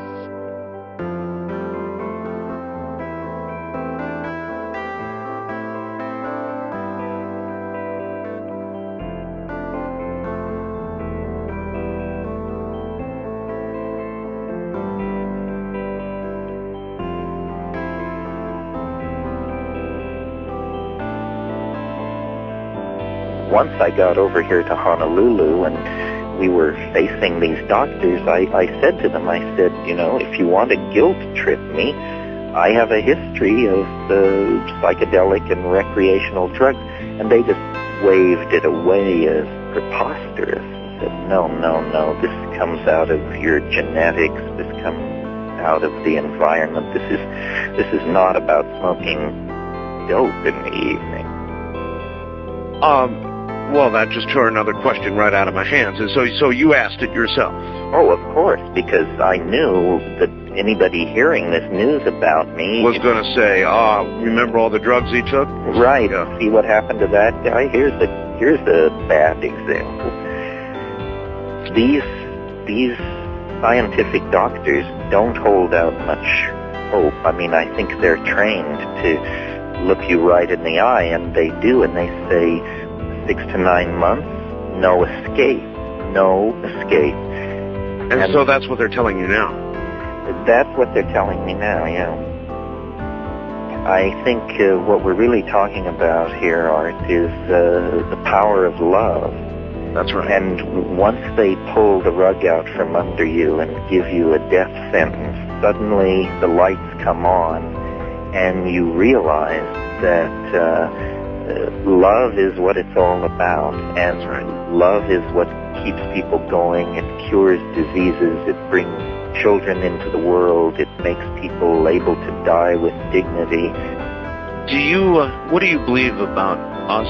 You know, I meant to ask you that. When I say about us, you know, we are biological, complex organisms, and the big kahuna question is whether we are more than just that, whether at death there is not an ending, but something else, a new beginning, or something, a continuation of some sort. Obviously, in your situation, you would have been reflecting on this. Well, I think nature doesn't build patterns as complex as ourselves simply to throw them away at the edge of the grave. I really think that what a lifetime of psychedelic journeying has taught me is consciousness can exist outside of the body. And if it can exist for an hour or 6 hours, then why would nature throw the beauty of that away? So this has been an emotional turmoil for me, but at my best moments I say, foreknowledge of your own death, if that's what this is a kind of enlightenment. And I see my own life and how I gave energy to certain things, not to other things. It's a revelation.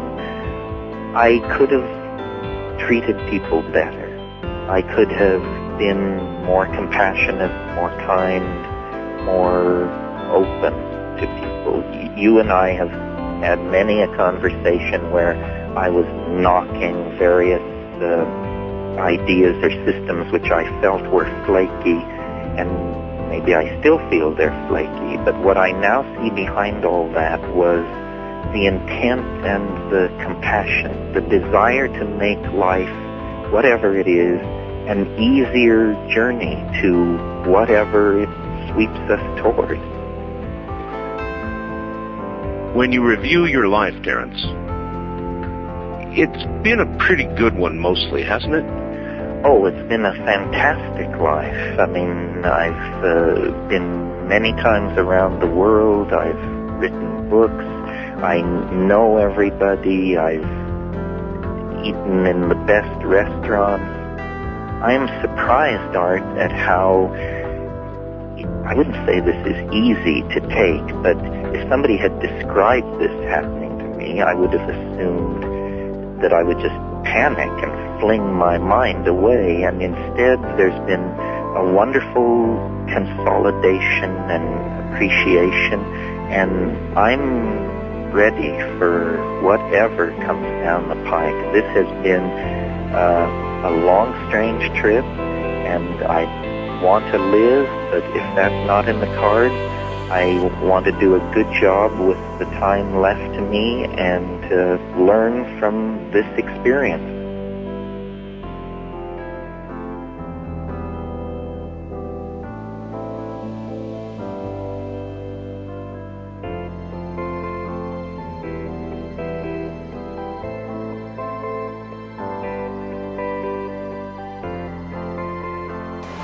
So I'll try to be at Palenque in February, whenever it is. I'll try to be around and about.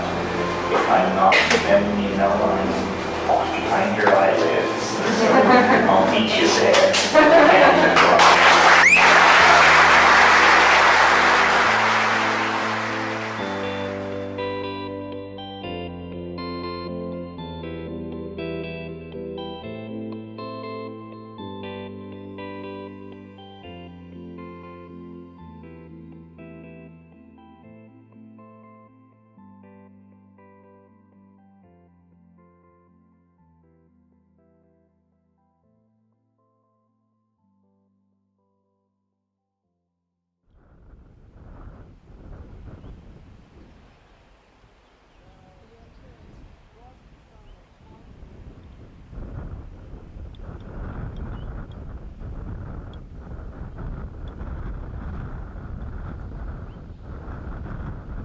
As long as we have civilization, we will have psychochemistry from here on out.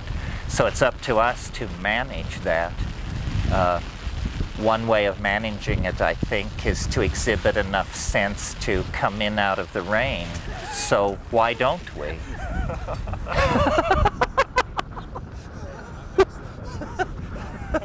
Doesn't that seem like a reasonable high consciousness move at this point? Doing my best. You have evolved. I think this is impossible, Schwan.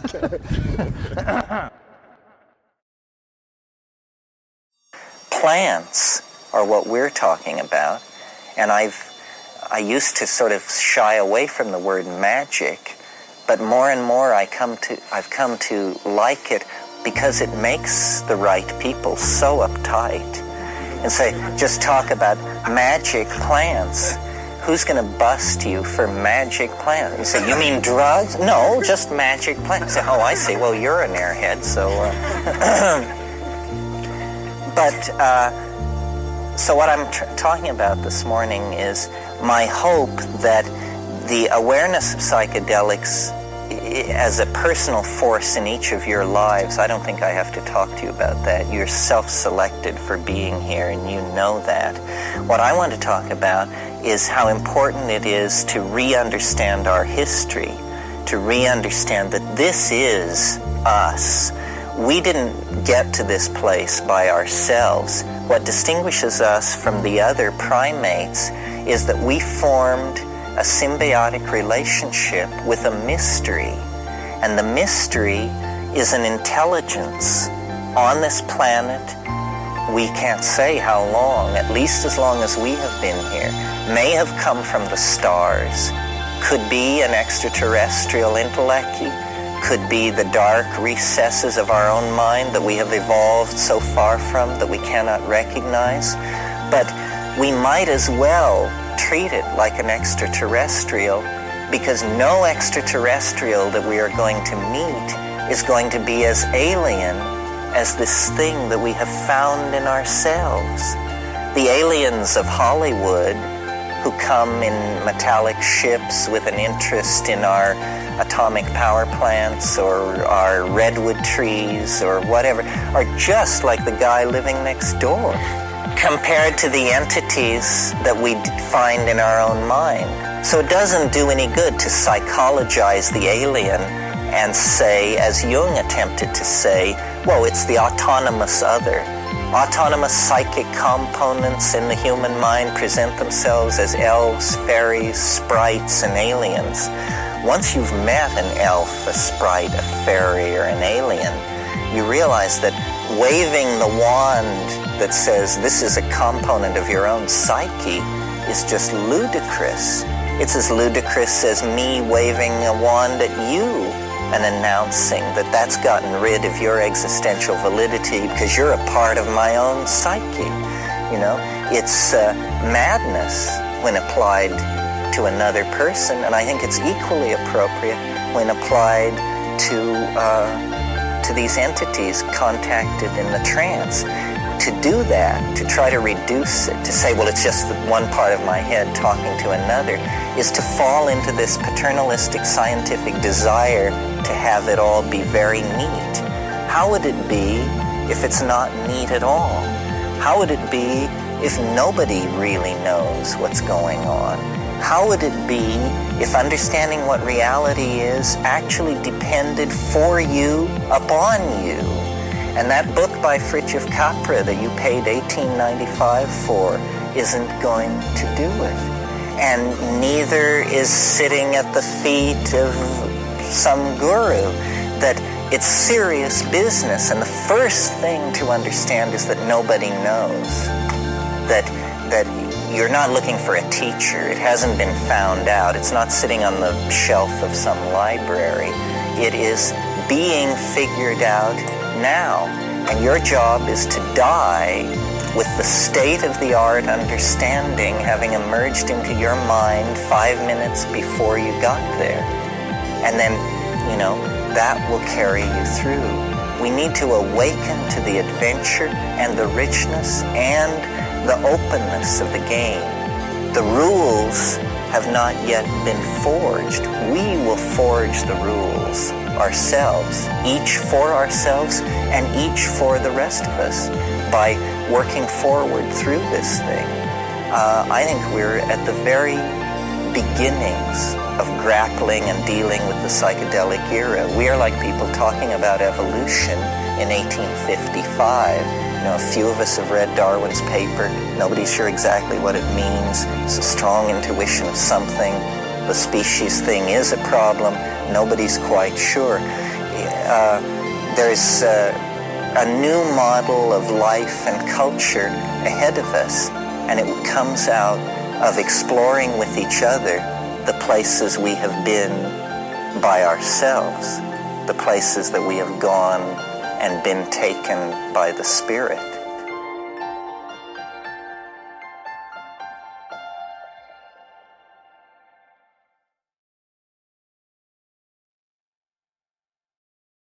Take it easy, dude, but take it.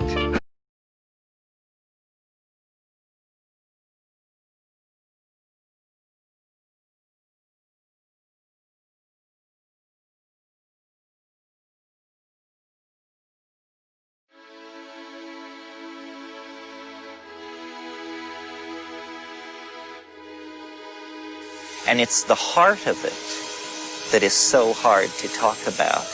I mean, I skim the ideas off the depth of a sea of heart whose boundaries cannot be taken, because that's my style. But the unsaid part, the dizziness of the things unsaid. Remember the poem by Trumbull Stickney? I lean over your meaning's edge, and I feel the dizziness of the things you have not said. And the dizziness of the things unsaid, for us fans of dizziness, is ecstasy, the vertigo. Weren't we first spun in the schoolyard? Wasn't that your first altered state of consciousness? To be spun and spun until you fall down and watch the world move around? It's the dizziness of the things unsaid. That's a real problem for me. I'm a sayer. But it's worth invoking it, if only to let it resonate in the silence.